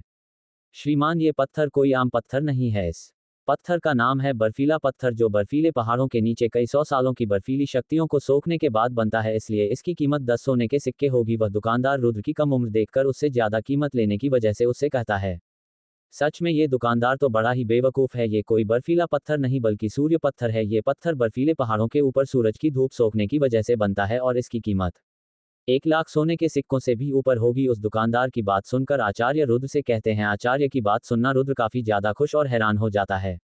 आचार्य, लगता है कि कुछ दिनों से मेरी किस्मत कुछ ज्यादा ही अच्छी चल रही है। रुद्र की बात सुनकर आचार्य भी हंसने लगते हैं। उनकी हंसी रुद्र के अलावा और कोई सुन भी नहीं सकता था। आचार्य से बात करने के बाद रुद्र उस दुकानदार को 10 सोने के सिक्के दे देता है। उसके बाद रुद्र उस सफेद पत्थर को लेकर आगे बढ़ ही रहा था, तभी उसे पीछे से एक आवाज सुनाई देती है, अरे ये तो रुद्रराज है, स्टोन सिटी का सबसे नकारा योद्धा, जो अभी तक पृथ्वी लेवल के पहले सितारे पर भी नहीं पहुंच आया है। पर यह यहाँ पर क्या कर रहा है? यहाँ पर तो खास जड़ी बूटियां और खास धातु बिकती है, और जिसकी शक्तियां बढ़ती ही नहीं है उसके लिए ये सब चीजें किस काम की? इतना कहकर वह इंसान जोर जोर से हंसने लगता है। रुद्र जब पीछे मुड़कर देखता है तो वह इंसान को अच्छे से पहचान जाता है। आदित्य और कोई नहीं, विक्रांत का बेटा है, जो स्टोन सिटी का दूसरा सबसे ताकतवर ग्रुप चलता है, जिसका नाम है टाइगर ग्रुप। रुद्र के मुंह से अपना नाम सुनकर आदित्य हंसते हुए रुद्र से कहता है, क्या बात है रुद्र, तुमने मुझे पहचान लिया। मुझे तो लगा था कि तुम अपना मुंह छुपा के यहाँ से भाग जाओगे। चलो कोई बात नहीं, वैसे भी तो तुम इतने कमजोर हो, यहाँ से भाग जाओ या फिर यहाँ पर खड़े रहो, मुझे क्या ही फर्क पड़ेगा। और वैसे भी मैं अब पृथ्वी लेवल के 6वें सितारे पर पहुंच गया हूं, और वैसे भी क्या तुम्हारे अंदर हिम्मत है मुझसे मुकाबला करने की? नहीं होगी, और अगर होगी भी तो आ जाना स्टोन सिटी के नई पीढ़ी के ताकतवर योद्धाओं के मुकाबले में। आदित्य इसके आगे भी और कुछ कहने वाला ही था, तभी उसे रुद्र की आवाज सुनाई देती है। आदित्य, तुम कितनी बकर बकर करते हो। चलो ठीक है आदित्य, मुझे तुम्हारा चैलेंज मंजूर है। हम दोनों के बीच में मुकाबला होगा नई पीढ़ी के योद्धाओं के मुकाबले में, जिसमें अभी 5 महीने से थोड़ा ज्यादा ही वक्त मौजूद है। इतना कहकर रुद्र वहां से चला जाता है। रुद्र की बात सुनकर आदित्य को बड़ी ही गुस्सा आई थी। चलो ठीक है बच्चे, तुझे तो मैं मुकाबले में ही सबक सिखाऊंगा। रुद्र के जाने के बाद आदित्य अपने मन ही मन खुद से कहता है। आदित्य भले ही पृथ्वी लेवल के 6ठे सितारे पर पहुंच गया हो, पर उसकी शक्तियां काफी गंदी थी, इस वजह से उसकी ताकत भी काफी कम होगी। मेरे ख्याल से उसकी ताकत बढ़ाने के पीछे कई सारी खास दवाएं और जड़ी बूटियां लगी होगी, इस वजह से उसकी शक्तियां इतनी बेकार दिख रही थी। बाजार से निकलने के बाद आचार्य रुद्र से कहते हैं। आचार्य की बात सुनकर रुद्र उनसे पूछता है, आचार्य मैं भी तो एक दवा खाकर ही पृथ्वी लेवल की 3री सितारे पर पहुंचा हूं, इसका मतलब मेरी शक्तियां भी कम होगी क्या? नहीं रुद्र, लेवल इस तरह से पार नहीं होते हैं। लेवल तब पार होते हैं जब शरीर की क्षमता उतनी शक्तियां सोखने लायक हो जाए। जब शरीर इतनी शक्तियां सोखने के लायक हो जाएगा तब लेवल पार हो जाता है। पर लेवल पार करवाने वाली गोली शरीर की क्षमता देखे बिना ही इंसान का लेवल पर करवा देती है। पर मैंने तुम्हें जो गोली दी थी उसके अंदर सिर्फ शक्तियां मौजूद थी, और जब भी कोई उस गोली को खाता है तो उसे अपनी शरीर का अनुसार शक्तियां सोखनी होती हैं। जैसे लोग आम तरीके से शक्तियां सोखते हैं काफी हद तक, वैसे ही पर इससे शक्तियों सोखने की रफ्तार बढ़ जाती है। रुद्र आचार्य की बातों को ध्यान से सुन रहा था, और आचार्य की बात पूर बड़ी ही होने पर रुद्र उनसे एक और सवाल करता है। आचार्य, आपने कहा था आदित्य की शक्तियां गांधी दिख रही है, इसका क्या मतलब?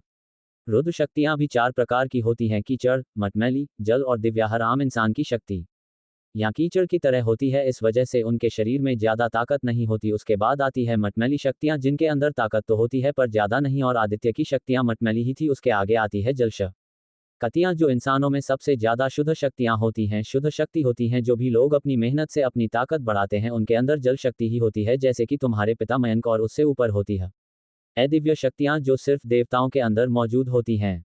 आचार्य, तो मेरे अंदर कौन सी शक्ति मौजूद है? रुद्र आचार्य की बात पूरी होने पर उनसे पूछता है। आखिर वह भी जानना चाहता था कि उसकी शक्तियां किस तरह की है।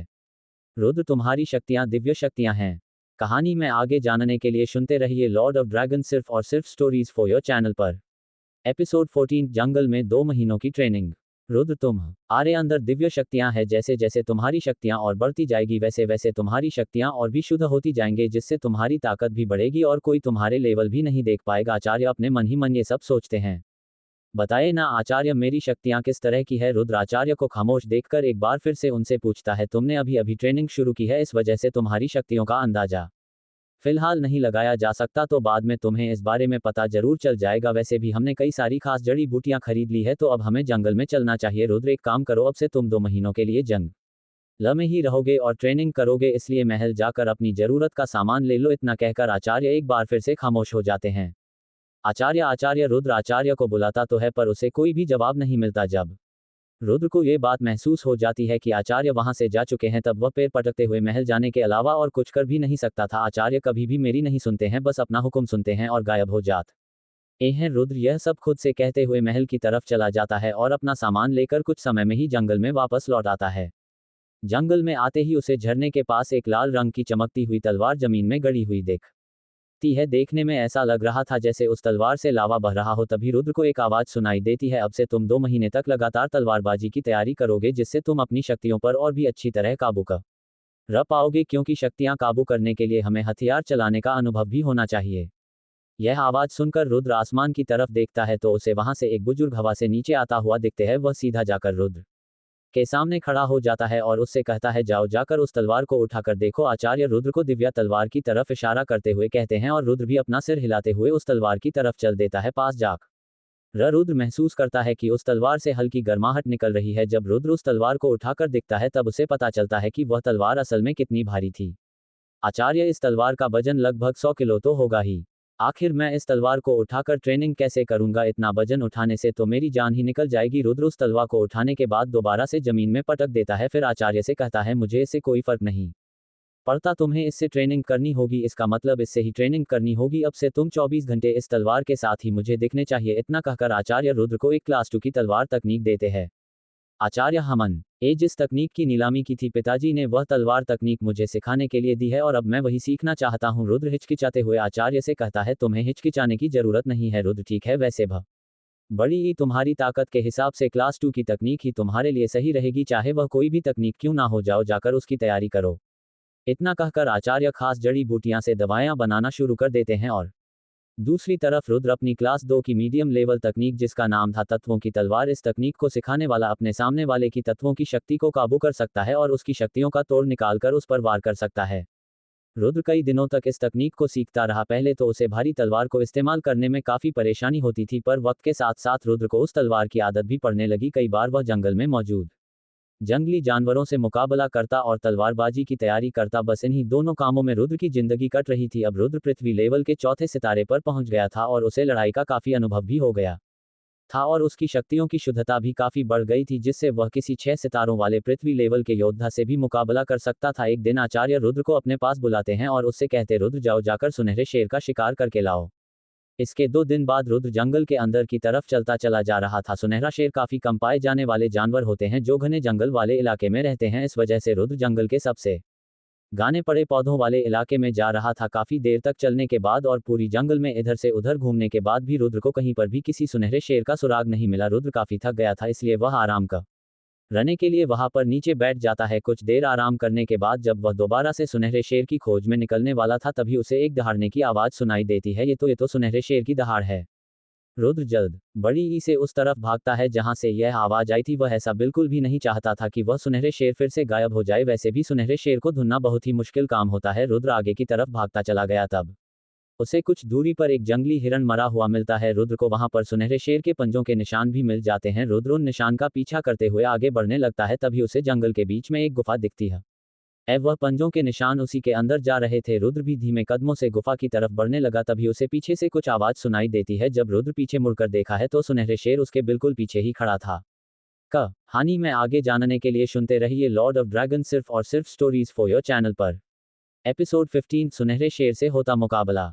सुनहरी आंखें, उसके शरीर पर जल्दी सुनहरी आग, ये सब देखकर रुद्र ना ज्यादा डर गया था कि उसके शरीर से पसीना पानी की तरह बहने लगा। उसके सामने जो सुनहरा शेर खड़ा था वह शायद कुछ ज्यादा ही गुस्से में था, इस वजह से वह भी रुद्र को काफी गुस्से से देख रहा था। वह शेर रुद्र से बस 1 मीटर दूर था। रुद्र पर हमला करने से पहले वह शेर एक जोर की दहाड़ लगता है। उस दहाड़ से रुद्र के बाल और उसके कपड़े उड़ने लगते हैं। उस दहाड़ को सुनते ही रुद्र जैसे होश में आ जाता है और वह पीछे की तरफ पूरी रफ्तार से भागने लगता है। रुद्र को भागते देखकर वह शेर गुस्से में एक और दहाड़ लगता है और रुद्र के पीछे भागने लगता है। इस समय जंगल के उस इलाके में काफी हलचल मची हुई थी। 5 फुट का रुद्र और उसके पीछे 5 मीटर का सुनहरा शेर। रुद्र जहां जहां जा रहा था सुनहरा शेर भी उसके पीछे सब कुछ तबाह करते हुए आ रहा था। सुनहरे शेर की शक्तियों की वजह से कोई भी जंगली जानवर रुद्र के सामने नहीं आ रहा था। 2 महीने तक जंगल में ट्रेनिंग करने की वजह से रुद्र जंगल में काफी अच्छे से भाग सकता था। अभी घने पेड़ पौधों और शेर के बड़े आकार की वजह से यह मुझे पकड़ नहीं पा रहा है, पर ऐसा ज्यादा वक्त तक नहीं चलेगा। अभी से कुछ देर बाद यह मुझे पकड़ ही लेगा। इसे मारने के लिए मुझे कहीं ना कहीं तो इसे फंसाना ही होगा। मैं सीधे सीधे इससे मुकाबला नहीं कर सकता क्योंकि यह मुझसे काफी ज्यादा ताकतवर है। रुद्र अपने मन में ये सब कहते हुए भागे ही जा रहा था। छोटे उद्र अभी 4 सितारों वाला पृथ्वी लेवल का योद्धा था और उसकी शक्तियों की शुद्धता से वह किसी 6 सितारों वाली योद्धा से मुकाबला कर सकता है। इंसानी योद्धा और जंगली जानवर भले ही एक लेवल पर हो, पर जंगली जानवरों की ताकत इंसानों से ज्यादा होती है। रही बात सुनहरे शेर की, तो वह पृथ्वी लेवल के 9 सितारों पर होते हैं। इसका मतलब वह किसी ब्रह्मांड लेवल के पहले सितारे वाले योद्धा से मुकाबला कर सकते हैं। तो सुनहरे शेर के लिए रुद्र को मारना काफी आसान है। इसी वजह से रुद्र को वहां से भागकर किसी ऐसी जगह पर जाना था जहां पर वह सुनहरे शेर को कुछ समय के लिए फंसा सके या फिर उसका ध्यान भटका सके, जिससे रुद्र को मौका मिले उस पर जानले वार करने का। काफी देर तक भगाने के बाद वह एक खाई तक पहुंच जाता है। लगता है अब तो इस शेर से मुकाबला करना ही पड़ेगा। आचार्य भी ना, उन्होंने मुझे शिकार पर भेजने से पहले मुझे तलवार भी वापस ले ली। अब मैं बिन तलवार के इस शेर से कैसे मुकाबला करूं। रुद्र अपने आसपास देखता है और उसे वहां पर एक डाली पड़ी हुई दिखती है। रुद्र जल्दी से जाकर उस डाली को उठा लेता है और उसको एक तलवार की तरह इस्तेमाल करने लगता है। उस डाल बड़ी ही से वह तलवार तकनीक का तो इस्तेमाल नहीं कर सकता था, पर कुछ न होने से तो अच्छा ही था। तभी जंगलों में पेड़ों के टूटने की आवाज आने लगती है। रुद्र जब पीछे मुड़कर देखता है तो सुनहरा शेर सुनहरी आग से जलता हुआ जंगल के पेड़ों को तोड़ता हुआ उसी की तरफ आ रहा था। जंगल से बाहर आने के बाद वह शेर एक पल रुककर रुद्र को देखता है और दहाड़ते हुए उसकी तरफ आने लगता है। रुद्र भी उस डाली के साथ उस शेर से मुकाबला करने के लिए तैयार था। जब वह शेर रुद्र के पास आ जाता है तब रुद्र अपनी डाली को तलवार की तरह घूमते हुए उस शेर पर वार करता है। रुद्र की डाली और शेर का पंजा जब एक दूसरे से टकराते हैं तब रुद्र को इस बात का एहसास हो जाता है कि वह एक डाली से सुनहरे शेर को हरा नहीं सकता है। पर जब तक रुद्र को इस बात का एहसास होता है तब तक बहुत देर हो चुकी थी, क्योंकि रुद्र हवा में उड़ता हुआ काफी दूर जाकर गिरता है और उसके मुंह से एक जोरदार चीख के साथ खून भी निकल जाती है। शेर की तो उसने मुझे इतनी दूर फेंक दिया, मैं इसे छोड़ूंगा नहीं। रुद्र अभी काफी दर्द में था पर उसके लिए ये दर्द बर्दाश्त करना ज्यादा मुश्किल नहीं था। शेर पूरी रफ्तार से रुद्र की तरफ बढ़ रहा था और रुद्र भी उठकर शेर की तरफ बढ़ने लगता है। वह दोनों एक दूसरे की तरफ पूरी रफ्तार से बढ़ ही रहे थे, तभी रुद्र अचानक से अपना रास्ता बदल के उस सुनहरे शेर के बगल से निकल जाता है। सुनहरा शेर इतनी जल्दी मुड़ तो नहीं पाया था क्योंकि उसकी रफ्तार काफी तेज थी, पर उसने रुद्र के कंधे पर अपना पंजा जरूर मार दिया था, जिससे रुद्र के कंधे से खून निकलने लगता है। पर वह फिर भी बिना रुके वहां से भागता रहा है। जब शेर पीछे मुड़कर देखा है कि रुद्र उससे भाग रहा है तो उसे और भी गुस्सा आ जाती है और वह रुद्र के पीछे पड़ जाता है। पर सुनहरा शेर यह नहीं जानता था कि वह रुद्र के जाल में फंस गया है। आचार्य के पास मौजूद कई सारी किताबों की मदद से रुद्र यह बात जानता था कि सुनहरे शेर के पास आग तत्व की ताकत होती है। इस वजह से रुद्र सुनहरे शेर को ऐसी जगह पर ले जाना चाहता था जहां पर काफी पानी मौजूद हो, जिससे वहां की जल तत्व की शक्ति अधिक होने के कारण सुनहरे शेर की आग तत्व की शक्ति कमजोर पड़ जाएगी, जिससे रुद्र का सुनहरे शेर से मुकाबला करना थोड़ा आसान हो जाएगा। अबे सुनहरे शेर, मेरे पीछे आ, अगर असली का शेर है तो मेरे पीछे आ, मैं तुझे मार कर ही जाऊंगा। तू तो बड़ा कमजोर निकला, अभी तक मुझे पकड़ भी नहीं पाया। तू तो शेर के नाम पर कलंक है, तुझे तो चुल्लू भर पानी में डूब मारना चाहिए। रुद्र को ये पता नहीं था कि शेर को उसकी बात समझ आ भी रही है या नहीं, पर जब रुद्र पीछे मुड़कर देखा है तो शेर का गुस्सा उसकी बातें सुनकर और बढ़ता ही जा रहा था। क्या बात है, इसको मेरी बातें भी समझ आ रही है। ये शेर तो गया, इसे जितना गुस्सा आएगा मेरे लिए इसे मारना उतना ही आसान होगा। जब रुद्र को ये पता चलता है कि शेर उसकी बातों को समझ सकता है तब रुद्र उसे और भी गुस्सा दिलाने की कोशिश करने लगता है। कुछ देर बाद रुद्र को अपने से कुछ दूरी पर एक तालाब दिखता है और रुद्र शेर को पल पल गुस्सा दिलाते हुए उस तालाब में कूद जाता है। शेर भी काफी गुस्से में बिना कुछ सोचे समझे रुद्र के पीछे उस तालाब में कूद जाता है। रुद्र तैरते हुए शेर को तालाब के बिल्कुल बीचों बीच ले जाता है। तालाब के बीच में पहुंचने के बाद रुद्र रुककर पीछे देखा है। रुद्र को रुकते हुए देखकर सुनहरा शेर भी रुक जाता है। इस समय रुद्र के चेहरे पर उसे बेरहमी से भरी हुई मुस्कुराहट दिखाई देती है। तब सुनहरे शेर को इस बात का एहसास होता है कि उसके शरीर में शक्ति काफी धीमी हो चुकी है। कहानी में आगे जानने के लिए सुनते रहिए लॉर्ड ऑफ ड्रैगन सिर्फ और सिर्फ स्टोरीज फॉर योर चैनल पर। एपिसोड 16 सुनहरे शेर का अंत। पने आपको तालाब के बीच में पाकर सुनहरा शेर गुस्से से दहाड़ता है और रुद्र पर अपने पंजे से वार कर देता है। उसे यह समझने में देर नहीं लगती कि यह सब रुद्र का बिछाया हुआ जल था। अपनी तरफ सुनहरे शेर के पंजे का आता हुआ देखकर रुद्र भी अपने मुक्के से उस शेर के पंजे पर वार करता है। दोनों के वार टकराते ही रुद्र को एक जोर का झटका लगता है और वह 4 कदम पीछे हो जाता है। वहीं सुनहरे शेर को इससे ज्यादा कुछ फर्क नहीं पड़ा था। इस बात से अंदाजा लगाया जा सकता था कि ताकत कम होने के बावजूद भी वह रुद्र से ज्यादा ताकतवर है। अभी शायद इसकी ताकत पृथ्वी लेवल के 8वें सितारे कितनी होगी, मैं अपनी ताकत से बस 6 सितारों वाले योद्धा से लड़ सकता हूँ। यह अभी भी मुझसे ज्यादा ताकतवर है। अच्छा हुआ मैंने जख्म ठीक करने वाली गोली खा ली थी, वरना इस शेर ने मुझ पर खाई के पास जो वार किया था उससे मैं इतना घायल हो गया था कि मैं इसका यह वार भी ना झेल पाता। पर इसे हराने के लिए मुझे कुछ ना कुछ तो करना ही पड़ेगा। अरे हाँ, मैं उसे कैसे भूल सकता हूँ। अभी रुद्र अपने मन में ये सब कह ही रहा था तभी शेर के पंजे का दूसरा वार उसे अपनी तरफ आता हुआ दिखता है। उस हमले में रुद्र को शेर के नुकीले नाखून भी दिख रहे थे। अगर वह हमला रुद्र से टकरा जाता तब रुद्र का बचना मुश्किल ही नहीं नामुमकिन था। रुद्र भी यह बात जानता था। इस वजह से अपनी तरफ पंजे को आता हुआ देखकर वह अपनी कमर से एक खंजर को निकलता है और उस खंजर से उस शेर के पंजे पर वार कर देता है। दोनों बार टकराते ही एक छोटा सा धमाका होता है और साथ ही शेर के दर्द से दहाड़ने की आवाज भी सुनाई देती है। जब दोनों बार आपस में टकराए थे तब पहले की तरह रुद्र फिर से कुछ कदम पीछे हो गया था। वहीं शेर अपनी जगह से पीछे तो नहीं हटा था, पर रुद्र के खंजर से उसके पंजे पर एक गहरा जख्म आ गया था। इससे उस शेर की दर्दनाक दहाड़ निकल जाती है। आखिरकार मैं इसे चोट पहुंचाने में कामयाब रहा। इसी तरह से मुझे इस पर वार करना है जिससे मैं इसे मारने में कामयाब रहूंगा। इतना सोचकर रुद्र उस पर वार करने के लिए आगे बढ़ जाता है। रुद्र को अपनी तरफ आता हुआ खकर उस शेर की आंखों में जैसे खून उतर आता है और वह अपने पंजे के दर्द को भूलकर रुद्र पर वार करने के लिए आगे बढ़ जाता है। जब वह दोनों एक दूसरे से टकराने वाले ही थे तभी रुद्र अपनी दिशा बदलकर शेर के बगल से निकलता हुआ अपने खंजर से उसके पेट पर वार कर देता है। सुनहरे शेर की त्वचा किसी मजबूत कवच से काम नहीं थी, इस वजह से रुद्र का वार सुनहरे शेर के पेट पर बस हल्का सा घावला पाया था। अरे नहीं, बस इतना छोटा सा घा। वैसे तो इसे कुछ फर्क ही नहीं पड़ेगा, मैंने सुनहरे शेर के बारे में पढ़ा था, पर इसके शरीर की सबसे कमजोर जगह कौन सी है यह मुझे याद नहीं आ रहा। रुद्र सुनहरी शेर के वार से बचता हुआ अपने मन ही मन सोचता है। तब बड़ी ही उसे कुछ याद आता है। ओ, इसका सबसे कमजोर हिस्सा तो इसकी गर्दन है, पर मैं इस पर वार कैसे करूं? अगर मैं इसकी गर्दन के पास वार करने जाऊंगा तो ये तो मुझे जिंदा ही निगल जाएगा। रुद्र काफी देर तक उस सुनहरे शेर सा लड़ता रहता है, पर उसे ऐसा कोई तरीका नहीं मिलता है जिससे वह सुनहरे शेर के करीब जाकर उसकी गर्दन पर वार कर सके। काफी देर के मुकाबले के बाद रुद्र का चेहरा हल्का सफेद पड़ गया था और उसके शरीर में मौजूद कई जो के इंसानों से खून भी निकल रहा था। वहीं दूसरी तरफ वह सुनहरा शेर भी कोई ठीक हालत में नहीं था, उसके पूरे शरीर पर कई सारे खंजरों के जख्म थे। रुद्र अपने पास से एक जख्म ठीक करने वाली गोली निकलता है और उसे खा जाता है। उसे खाते ही रुद्र के सभी जख्म तुरंत ही ठीक होने लगते हैं और उसकी मुकाबले में खर्च हुई ताकत भी दोबारा वापस आने लगती है। जब उसके जख्म ठीक हो रहे थे तभी उसके दिमाग में एक बात आती है, अगर मैं पान बड़ी ई में घुसकर इस पर अचानक वार करूं तो मेरे पास मौका होगा इसकी गर्दन पर वार करने का, पर यह पानी मेरी कमर तक आता है, मुझे इससे भी ज्यादा गहरी जगह पर जाना होगा।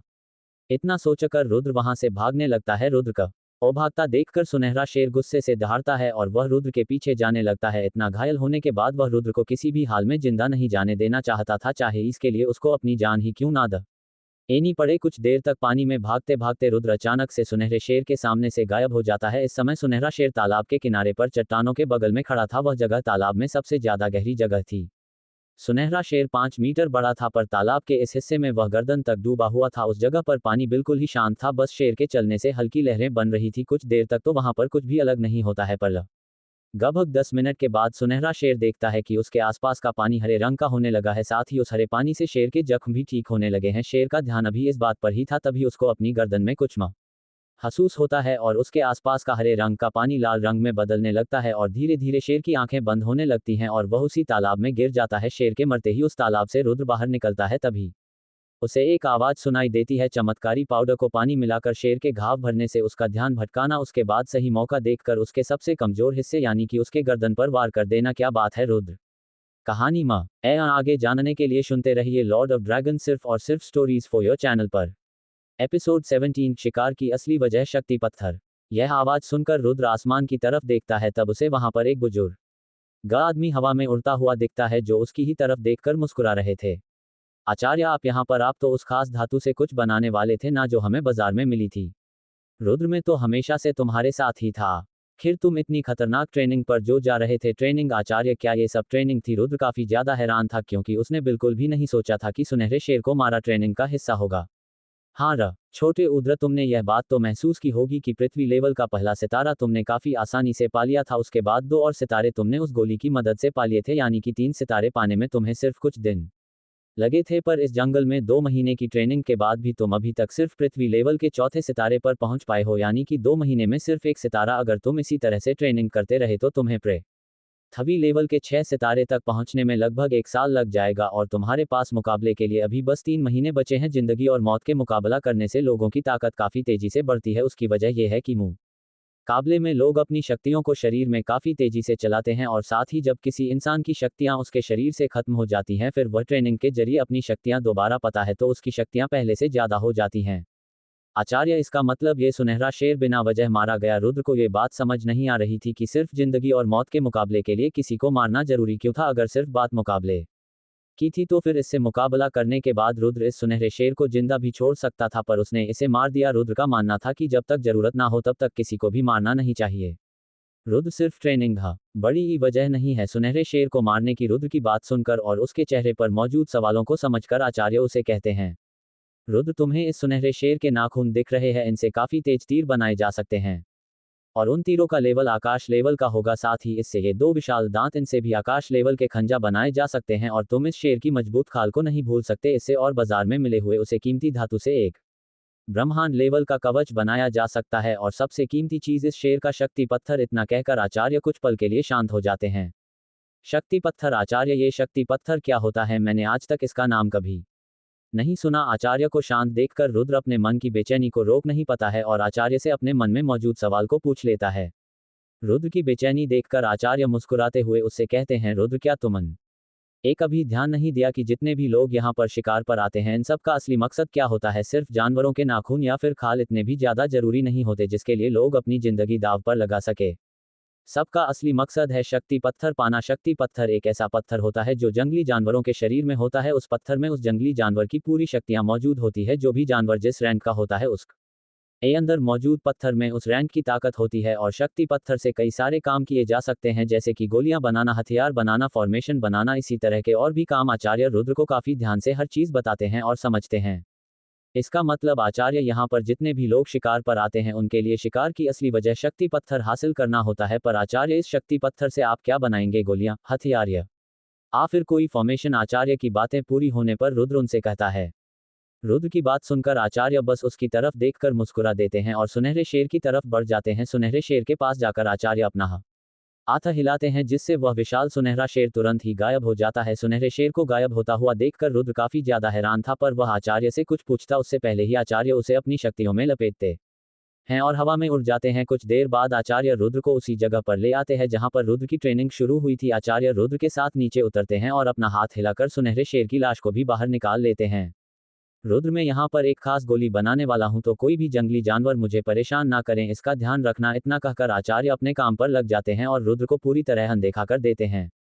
रुद्र आचार्य से और भी कई सारे सवाल करना चाहता था, पर आचार्य को व्यस्त देखकर वह अपने सवालों को अपने मन में ही रखता है और उस जगह के रखवाली करने लगता है। रुद्र को पता नहीं था कि आचार्य कौन सी खास गोली बना रहे हैं, इसलिए वह इंतजार करने के सिवाय और कुछ कर भी नहीं सकता था। लगभग 10 मिनट बाद रुद्र को ऐसा महसूस होता है जैसे उसके आसपास की कुदरती शक्तियों में कुछ हलचल मच गई हो, जैसे वह शक्तियां एक दूसरे से ही बगावत कर रही हैं। ये सब महसूस करके रुद्र उस गुफा की तरफ देखा है जहां पर आचार्य मौजूद थे। रैंक 3 की गोली, कुदरती शक्तियों में हलचल। सच में आचार्य भी कमाल है, रैंक 3 की गोली को सिर्फ 10 मिनट में बना दिया। पर ये कुदरती शक्तियां जंगली जानवरों ने भी महसूस की होंगी, वह किसी भी वक्त यहां पर आकर हमला कर सकते हैं। इतना सोचकर रुद्र तुरंत झरने के पास जाता है जहां पर उसकी तलवार रखी हुई थी और वह अपनी तलवार उठाकर तैयार हो जाता है आगे आने वाले खतरों से लड़ने के लिए। अभी कुछ पल ही बीते होंगे, तभी रुद्र को एक जोरदार दहाड़ सुनाई देती है और वह समझ जाता है कि मुकाबले का वक्त आ गया है। कहानी में आगे जानने के लिए सुनते रही ये लॉर्ड ऑफ ड्रैगन सिर्फ और सिर्फ स्टोरीज फॉर योर चैनल पर। एपिसोड 18, तलवार तकनीक, तत्वों की तलवार। एक जोरदार दहाड़ उस पूरे इलाके में गूंज जाती है। रुद्र देखता है कि उसके सामने 50 मीटर की दूरी पर एक सफेद रंग का जंगली गोरिल्ला खड़ा हुआ था, जो उसकी तरफ देखकर अपने सीने पर वार करते हुए दहाड़ रहा था। उस गोरिल्ला की शक्तियों को देखने से ऐसा लग रहा था कि वह पृथ्वी लेवल के 7 सितारे पर हो। ये तो सफेद रंग का बर्फीला गोरिल्ला है, वह भी पृथ्वी लेवल के 7 सितारों वाला लगता है। अब मुझे तत्वों की तलवार तकनीक का इस्तेमाल करना ही पड़ेगा। इतना कहकर रुद्र अपनी तलवार की तरफ देखता है और उसे तेजी से घूमने लगता है। रुद्र की तलवार जैसे जैसे घूम रही थी वैसे वैसे उसके आसपास की गर्माहट भी बढ़ती जा रही थी। रुद्र को हमले के लिए तैयार होता हुआ देखकर सफेद गोरिल्ला भी दहाड़ता है और रुद्र की तरफ बढ़ने लगता है। सफेद गोरिल्ला जैसे जैसे आगे बढ़ रहा था वैसे वैसे ठंडी हवाएं भी आगे बढ़ती जा रही थी। उन ठंडी हवाओं की वजह से उस इलाके का माहौल काफी अजीब हो गया था। एक तरफ काफी गर्माहट थी जिसकी वजह से सब कुछ धुंधला धुंधला दिख रहा था, तो दूसरी तरफ ठंडी हवाएं चल रही थी जिससे वहां के पेड़ों पर हल्की बर्फ भी जमने लगी थी। रुद्र और बर्फीले गोरिल्ला के बीच में अब सिर्फ 20 मीटर का अंतर था। तभी रुद्र चिल्लाते हुए उस गोरिल्ला पर वार कर देता है।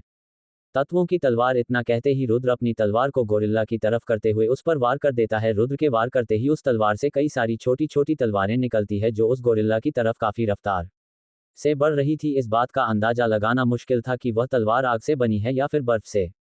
तत्वों की तलवार एक ऐसी तलवार तकनीक थी जो कि अपने दुश्मनों की तत्वों की शक्ति को पहचानकर उसको कमजोर करने का कोई ना कोई रास्ता निकाल लेती है, जिससे तकनीक इस्तेमाल करने वाले के दुश्मनों की शक्तियां काफी कमजोर हो जाती है और उसे हराना काफी आसान हो जाता है।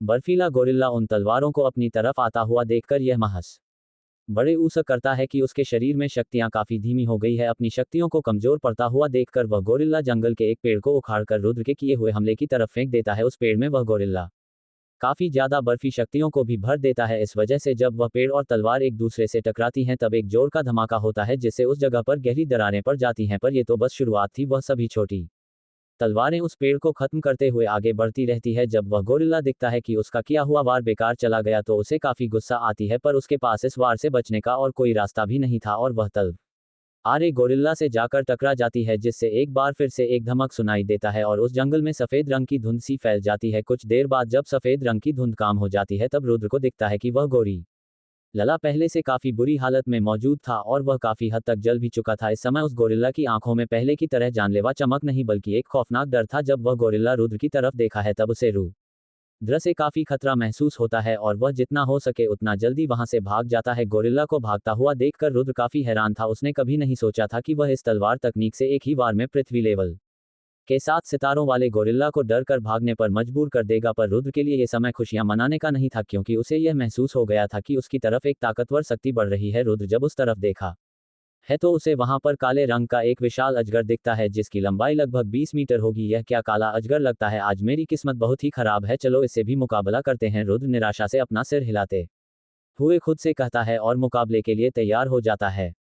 रुद्र इस समय बिल्कुल भी खुश नहीं था, क्योंकि अभी उसका सामना बर्फीले गोरिल्ला से हुआ था, जिसके पास बर्फीले तत्व की शक्ति थी और इस जगह पर उसकी शक्ति यहाँ कमजोर पड़ गई थी, क्योंकि यह जगह गर्म इलाकों में से एक थी। पर काला अजगर एक ऐसा जंगली जानवर है जिसकी तत्व शक्ति जल होती है, और इस समय वह एक छोटी सी झील के किनारे खड़े हुए थे जिसमें एक झरना भी बह रहा था आज, जिसकी वजह से वहां पर आसपास काफी नमी थी, यानी कि वहां पर जल तत्व की शक्ति काफी ज्यादा थी। साथ ही काले अजगर की ताकत भी पृथ्वी लेवल के 6 सितारों पर थी। भले ही काला अजगर बर्फीले गोरिल्ला से कमजोर हो, पर जल तत्व की शक्ति की वजह से वह रुद्र के लिए इस समय बर्फीले गोरिल्ला से भी ज्यादा बड़ा खतरा था।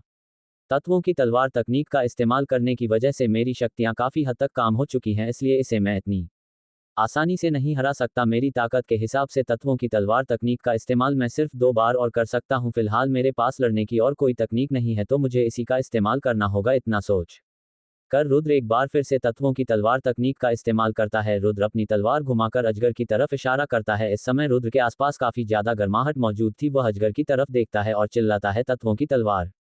रुद्र के इतना कहते ही हजारों शक्तियों से बनी हुई छोटी छोटी तलवारें, जो कि खोलते हुए लावे से बनी थी, काले अजगर की तरफ बढ़ने लगती है। उन तलवारों को अपनी तरफ आता हुआ देखकर वह अजगर अपनी पूरी रफ्तार से आगे बढ़ता है। काले अजगर की सबसे बड़ी काबिलियत उसकी रफ्तार ही हुआ करती थी, और उसी का फायदा उठाते हुए वह अजगर रुद्र की तरफ बढ़ता जा रहा था। पर वह हजारों शक्तियों से बनी हुई तलवारें उस अजगर के ऊपर बारिश की तरह बरसने लगती है। हर तलवार के जमीन पर टकराते ही जमीन में गहरी दरारें पती जा रही थी, पर उस अजगर की रास्ता कम करने के अलावा वह तलवारें और कुछ नहीं कर पा रही थी। तलवारों की बारिश के बाद वह अजगर ठीक रुद्र के सामने आ गया था। रुद्र और कुछ समझ पाता उससे पहले ही वह अजगर अपनी पूरी रफ्तार से रुद्र पर हमला कर देता है। उस अजगर की रफ्तार इतनी तेज थी कि रुद्र उसको देख भी नहीं पाता कि अजगर उस पर वार करने के लिए कब आगे बढ़ चुका था। कहानी में आगे जानने के लिए सुनते रहिए लॉर्ड ऑफ ड्रैगन, सिर्फ और सिर्फ स्टोरीज फॉर योर चैनल पर। एपिसोड 18 तलवार तकनीक, तत्वों की तलवार। एक जोरदार दहाड़ उस पूरे इलाके में गूंज जाती है। रुद्र देखता है कि उसके सामने 50 मीटर की दूरी पर एक सफेद रंग का जंगली गोरिल्ला खड़ा हुआ था, जो उसकी तरफ देखकर अपने सीने पर वार करते हुए दहाड़ रहा था। उस गोरिल्ला की शक्तियों को देखने से ऐसा लग रहा था कि वह पृथ्वी लेवल के 7 सितारे पर हो। ये तो सफेद रंग का बर्फीला गोरिल्ला है, वह भी पृथ्वी लेवल के 7 सितारों वाला लगता है। अब मुझे तत्वों की तलवार तकनीक का इस्तेमाल करना ही पड़ेगा। इतना का हकर रुद्र अपनी तलवार की तरफ देखता है और उसे तेजी से घूमने लगता है। रुद्र की तलवार जैसे जैसे घूम रही थी, वैसे वैसे उसके आसपास की गर्माहट भी बढ़ती जा रही थी। रुद्र को हमले के लिए तैयार होता हुआ देखकर सफेद गोरिल्ला भी दहाड़ता है और रुद्र की तरफ बढ़ने लगता है। सफेद गोरिल्ला जैसे जैसे आगे बढ़ रहा था, वैसे वैसे ठंडी हवाएं भी आगे बढ़ती जा रही थी। उन ठंडी हवाओं की वजह से उस इलाके का माहौल काफी अजीब हो गया था। का तरफ काफी गर्माहट थी, जिसकी वजह से सब कुछ धुंधला धुंधला दिख रहा था, तो दूसरी तरफ ठंडी हवाएं चल रही थी, जिससे वहां के पेड़ों पर हल्की बर्फ भी जमने लगी थी। रुद्र और बर्फीले गोरिल्ला के बीच में अब सिर्फ 20 मीटर का अंतर था। तभी रुद्र चिल्लाते हुए उस गोरिल्ला पर वार कर देता है। तत्वों की तलवार। इतना कहते ही रुद्र अपनी तलवार को गोरिल्ला की तरफ करते हुए उस पर वार कर देता है। रुद्र के वार करते ही उस तलवार से कई सारी छोटी छोटी तलवारें निकलती है, जो उस गोरिल्ला की तरफ काफी रफ्तार से बढ़ रही थी। इस बात का अंदाजा लगाना मुश्किल था कि वह तलवार आग से बनी है या फिर बर्फ से। तत्वों की तलवार एक ऐसी तलवार तकनीक थी जो कि अपने दुश्मनों की तत्वों की शक्ति को पहचान कर उसको कमजोर करने का कोई ना कोई रास्ता निकाल लेती है, जिसे तकनीक इस्तेमाल करने वाले के दुश्मनों की शक्तियां काफी कमजोर हो जाती है और उसे हराना काफी आसान हो जाता है। बर्फीला गोरिल्ला उन तलवारों को अपनी तरफ आता हुआ देखकर यह महसूस करता है कि उसके शरीर में शक्तियां काफी धीमी हो गई है। अपनी शक्तियों को कमजोर पड़ता हुआ देखकर वह गोरिल्ला जंगल के एक पेड़ को उखाड़कर रुद्र के किए हुए हमले की तरफ फेंक देता है। उस पेड़ में वह गोरिल्ला काफी ज्यादा बर्फी शक्तियों को भी भर देता है। इस वजह से जब वह पेड़ और तलवार एक दूसरे से टकराती हैं, तब एक जोर का धमाका होता है, जिससे उस जगह पर गहरी दरारें पड़ जाती हैं। पर यह तो बस शुरुआत थी। वह सभी छोटी तलवारें उस पेड़ को खत्म करते हुए आगे बढ़ती रहती है। जब वह गोरिल्ला दिखता है कि उसका किया हुआ वार बेकार चला गया, तो उसे काफी गुस्सा आती है, पर उसके पास इस वार से बचने का और कोई रास्ता भी नहीं था, और वह तलवारें गोरिल्ला से जाकर टकरा जाती है, जिससे एक बार फिर से एक धमक सुनाई देता है और उस जंगल में सफेद रंग की धुंध सी फैल जाती है। कुछ देर बाद जब सफेद रंग की धुंध काम हो जाती है तब रुद्र को दिखता है कि वह गोरिल्ला पहले से काफी बुरी हालत में मौजूद था और वह काफी हद तक जल भी चुका था। इस समय उस गोरिल्ला की आंखों में पहले की तरह जानलेवा चमक नहीं, बल्कि एक खौफनाक डर था। जब वह गोरिल्ला रुद्र की तरफ देखा है तब उसे रुद्र से काफी खतरा महसूस होता है और वह जितना हो सके उतना जल्दी वहां से भाग जाता है। गोरिल्ला को भागता हुआ देखकर रुद्र काफी हैरान था। उसने कभी नहीं सोचा था कि वह इस तलवार तकनीक से एक ही वार में पृथ्वी लेवल के 7 सितारों वाले गोरिल्ला को डरकर भागने पर मजबूर कर देगा। पर रुद्र के लिए ये समय खुशियां मनाने का नहीं था, क्योंकि उसे यह महसूस हो गया था कि उसकी तरफ एक ताकतवर शक्ति बढ़ रही है। रुद्र जब उस तरफ देखा है तो उसे वहां पर काले रंग का एक विशाल अजगर दिखता है, जिसकी लंबाई लगभग 20 मीटर होगी। यह क्या काला अजगर लगता है, आज मेरी किस्मत बहुत ही खराब है, चलो इससे भी मुकाबला करते हैं। रुद्र निराशा से अपना सिर हिलाते हुए खुद से कहता है और मुकाबले के लिए तैयार हो जाता है। रुद्र इस समय बिल्कुल भी खुश नहीं था, क्योंकि अभी उसका सामना बर्फीले गोरिल्ला से हुआ था, जिसके पास बर्फीले तत्व की शक्ति थी और इस जगह पर उसकी शक्तियां कमजोर पड़ गई थी, क्योंकि यह जगह गर्म इलाकों में से एक थी। पर काला अजगर एक ऐसा जंगली जानवर है जिसकी तत्व शक्ति जल होती है और इस समय वह एक छोटी सी झील के किनारे खड़े हुए थे, जिसमें एक झरना भी बह रहा था, जिसकी वजह से वहां पर आसपास काफी नमी थी, यानी कि वहां पर जल तत्व की शक्ति काफी ज्यादा थी। साथ ही काले अजगर की ताकत भी पृथ्वी लेवल के 6 सितारों पर थी। भले ही काला आजकर बर्फीले गोरिल्ला से कमजोर हो, पर जल तत्व की शक्ति की वजह से वह रुद्र के लिए इस समय बर्फीले गोरिल्ला से भी ज्यादा बड़ा खतरा था।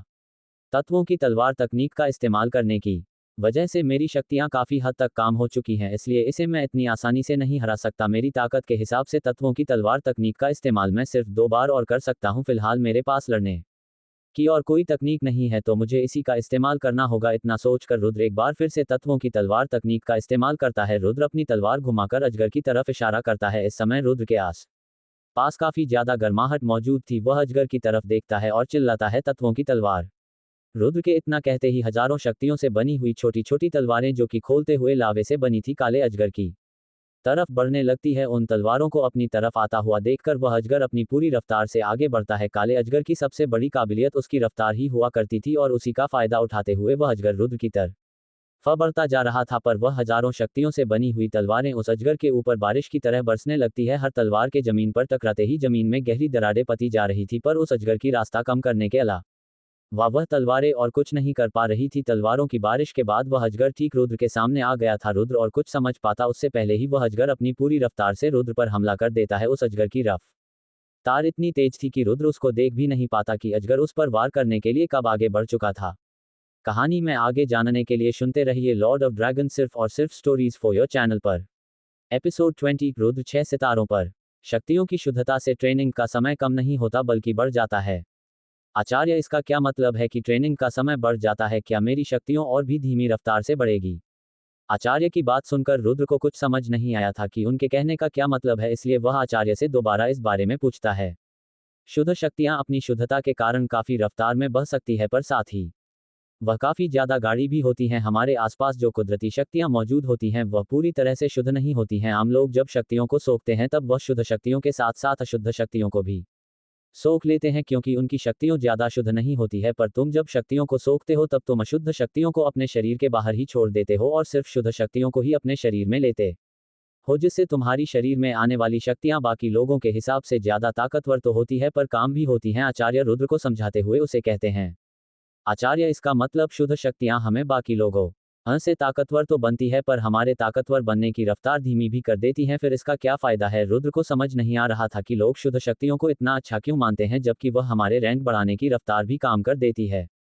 रुद्र की बात सुनकर आचार्य के चेहरे से मुस्कुराहट चली जाती है और वह रुद्र को ध्यान से समझाते हुए उसे एक बार फिर से कहते हैं, रुद्र, शुद्ध शक्तियां काफी ज्यादा जरूरी होती है। भले ही यह शक्तियां बढ़ने की रफ्तार कम कर देती हैं, पर आगे आने वाले समय में इसका काफी ज्यादा फायदा भी पहुंचता है। आचार्य की बात सुनकर रुद्र को अपनी गलती का एहसास हो जाता है और वह अपने कहे के लिए आचार्य से माफी भी मांगता है। मुझे माफ कर दीजिए आचार्य, मैंने आगे के बारे में कुछ भी नहीं सोचा था। मैं बस अभी अपनी ट्रेनिंग की रफ्तार बढ़ाने के बारे में ही सोच रहा था। मुझे ये बात नहीं भूलनी चाहिए थी कि मैं अभी 4 सितारों में होने की बावजूद भी 6 सितारों वाली योद्धा से मुकाबला कर सकता हूं, सिर्फ अपनी शक्तियों की शुद्धता के कारण। रुद्र को माफी मांगता हुआ देखकर आचार्य उससे कहते हैं, अच्छा हुआ तुम समझ गए, अब जाकर अपन बड़ी ही ट्रेनिंग करो। आचार्य की बात सुनकर रुद्र अपना सर हिलता है और अपनी ट्रेनिंग के लिए चला जाता है। रुद्र को ट्रेनिंग के लिए जाता हुआ देखकर आचार्य मुस्कुराते हैं और खुद से कहते हैं, ये काफी देर से समझता है, पर साथ ही इसके अंदर काबिलियत भी बहुत है, वक्त आने पर यह सब कुछ समझने लगेगा। इसके बाद आचार्य काले अजगर की तरफ देखते हैं और अपने हाथ के इशारे से ही उसे जंगल में दूर फेंक देते हैं। उसके बाद वह रुद्र को ट्रेन छोटी अगा करता हुआ छोड़कर वापस से गुफा में चले जाते हैं। और इस तरफ रुद्र अपनी ट्रेनिंग में लगा हुआ था। वह महसूस कर रहा था कि उसके आसपास की शक्तियां उसके शरीर में जाती जा रही है। उसके शरीर में मौजूद अग्नि तत्व की शक्तियां जल तत्व की शक्तियों से काफी अच्छे से मिलती जा रही थी। इस समय रुद्र के शरीर के अंदर एक शक्तियों का तूफान चल रहा था जो काफी तेजी से घूम रहा था, जिसमें अग्नि तत्व और जल तत्व दोनों की शक्तियां एक दूसरे से मिलती जा रही थी। रुद्र के शरीर में मौजूद बवंडर लगातार कुदरती शक्तियों को अपने अंदर खींचता जा रहा था। जैसे जैसे उस बवंडर के अंदर शक्तियां भरती जा रही थी वैसे वैसे वह और भी छोटा होता जा रहा था, पर फिर भी वह रुकने का नाम भी नहीं ले रहा था। इसी तरह से रुद्र को शक्तियां सोखते सोखते 2 दिन बीत जाते हैं, तब जाकर रुद्र शक्तियां सोखना बंद करता है। रुद्र ने शक्तियां सोखना तो बंद कर दिया था, पर उसने अभी भी अपनी आंखें नहीं खोली थी। कुछ देर तक तो जंगल के उस इलाके में काफी खामोशी बनी रहती है। फिर अचानक उस जगह की कुदरती शक्तियों में हलचल शुरू हो जाती है। कुदरती शक्तियों में इस तरह की हलचल से उस जंगल में हर जगह पर जंगली जानवरों की दहाड़े सुनाई देने लगती हैं। सभी जानवरों को ऐसा महसूस हो रहा था जैसे ऐसा कोई नींद से जाग गया हो जो उनसे भी ज्यादा ताकतवर और खूंखार हो। इन दहाड़ों की आवाज सुनकर झरने के नीचे बैठा छोटे रुद्र अपनी आंखें खोलता है और अपने शरीर को ध्यान से देखते हुए मुस्कुराकर खुद से कहता है, इस बार फिर से मैंने 2 सितारों की छलांग मारी है। अब से पृथ्वी लेवल का 6ठा सितारा भी मेरे नाम। इतना कहकर रुद्र जोर जोर से हंसने लगता है। रुद्र की हंसी काफी देर तक उस इलाके में गूंजता रहती है। उसके बाद रुद्र अपनी जगह से उठकर आचार्य को ढूंढने के लिए निकल जाता है, पर आचार्य उसे कहीं पर भी नहीं मिलते। जब वह गुफा के अंदर जाता है तब उसे वहां पर पत्थर के ऊपर एक लेटर रखा हुआ मिलता है। उसके पास ही एक अंगूठी भी रखी थी। रुद्र उस लेटर को उठाकर पढ़ता है, तब उसे मालूम होता है कि वह लेटर आचार्य ने ही उसके लिए छोड़ा था। रुद्र, मैं जानता हूं कि तुम अपनी शक्तियां बढ़ाने में कामयाब जरूर होगी। मेरे ख्याल से तुम्हारी शक्तियां 2 सितारों से बढ़ जाएगी, तो इस बात की खुशी मनाकर आराम करने के बारे में सोचना भी मत और अपनी ट्रेनिंग पर ध्यान न देना। मैं किसी जरूरी काम से जा रहा हूं। वैसे तुम्हारे सामने जो स्टोरेज रिंग रखी है उसमें मैंने 3 तकनीक छोड़ी है जो तुम्हें सीखनी है। साथ ही मैंने तुम्हारे लिए कई सारी गोलियां भी बनाई है, पर एक बात का ध्यान आना रखना, स्टोरी रिंग के अंदर एक ऐसी गोली भी है जिसे तुम 3 महीने के पहले इस्तेमाल बिल्कुल भी मत करना। उसे गोली का नाम है कुदरती रफ्तार गोली। कहानी में आगे जानने के लिए सुनते रहिए लॉर्ड ऑफ ड्रैगन सिर्फ और सिर्फ स्टोरीज फॉर योर चैनल पर। वीडियो पसंद आए तो लाइक करें और अपने दोस्तों के साथ शेयर करें, और हमारे पॉकेट नॉवल पर बेहतरीन कहानियां का आनंद उठाए। लिंक डिस्क्रिप्शन में दिया गया है, और हाँ, तेल अग्रम का भी लिंक डिस्क्रिप्शन में है, तो जरूर ज्वाइन करें ताकि आप हमारे अपडेट सबसे पहले पा सकें। आपका सपोर्ट हमारे लिए बहुत महत्वपूर्ण है, इसलिए हमारे साथ जुड़े रहें और हमारी यात्रा में हिस्सा बनें।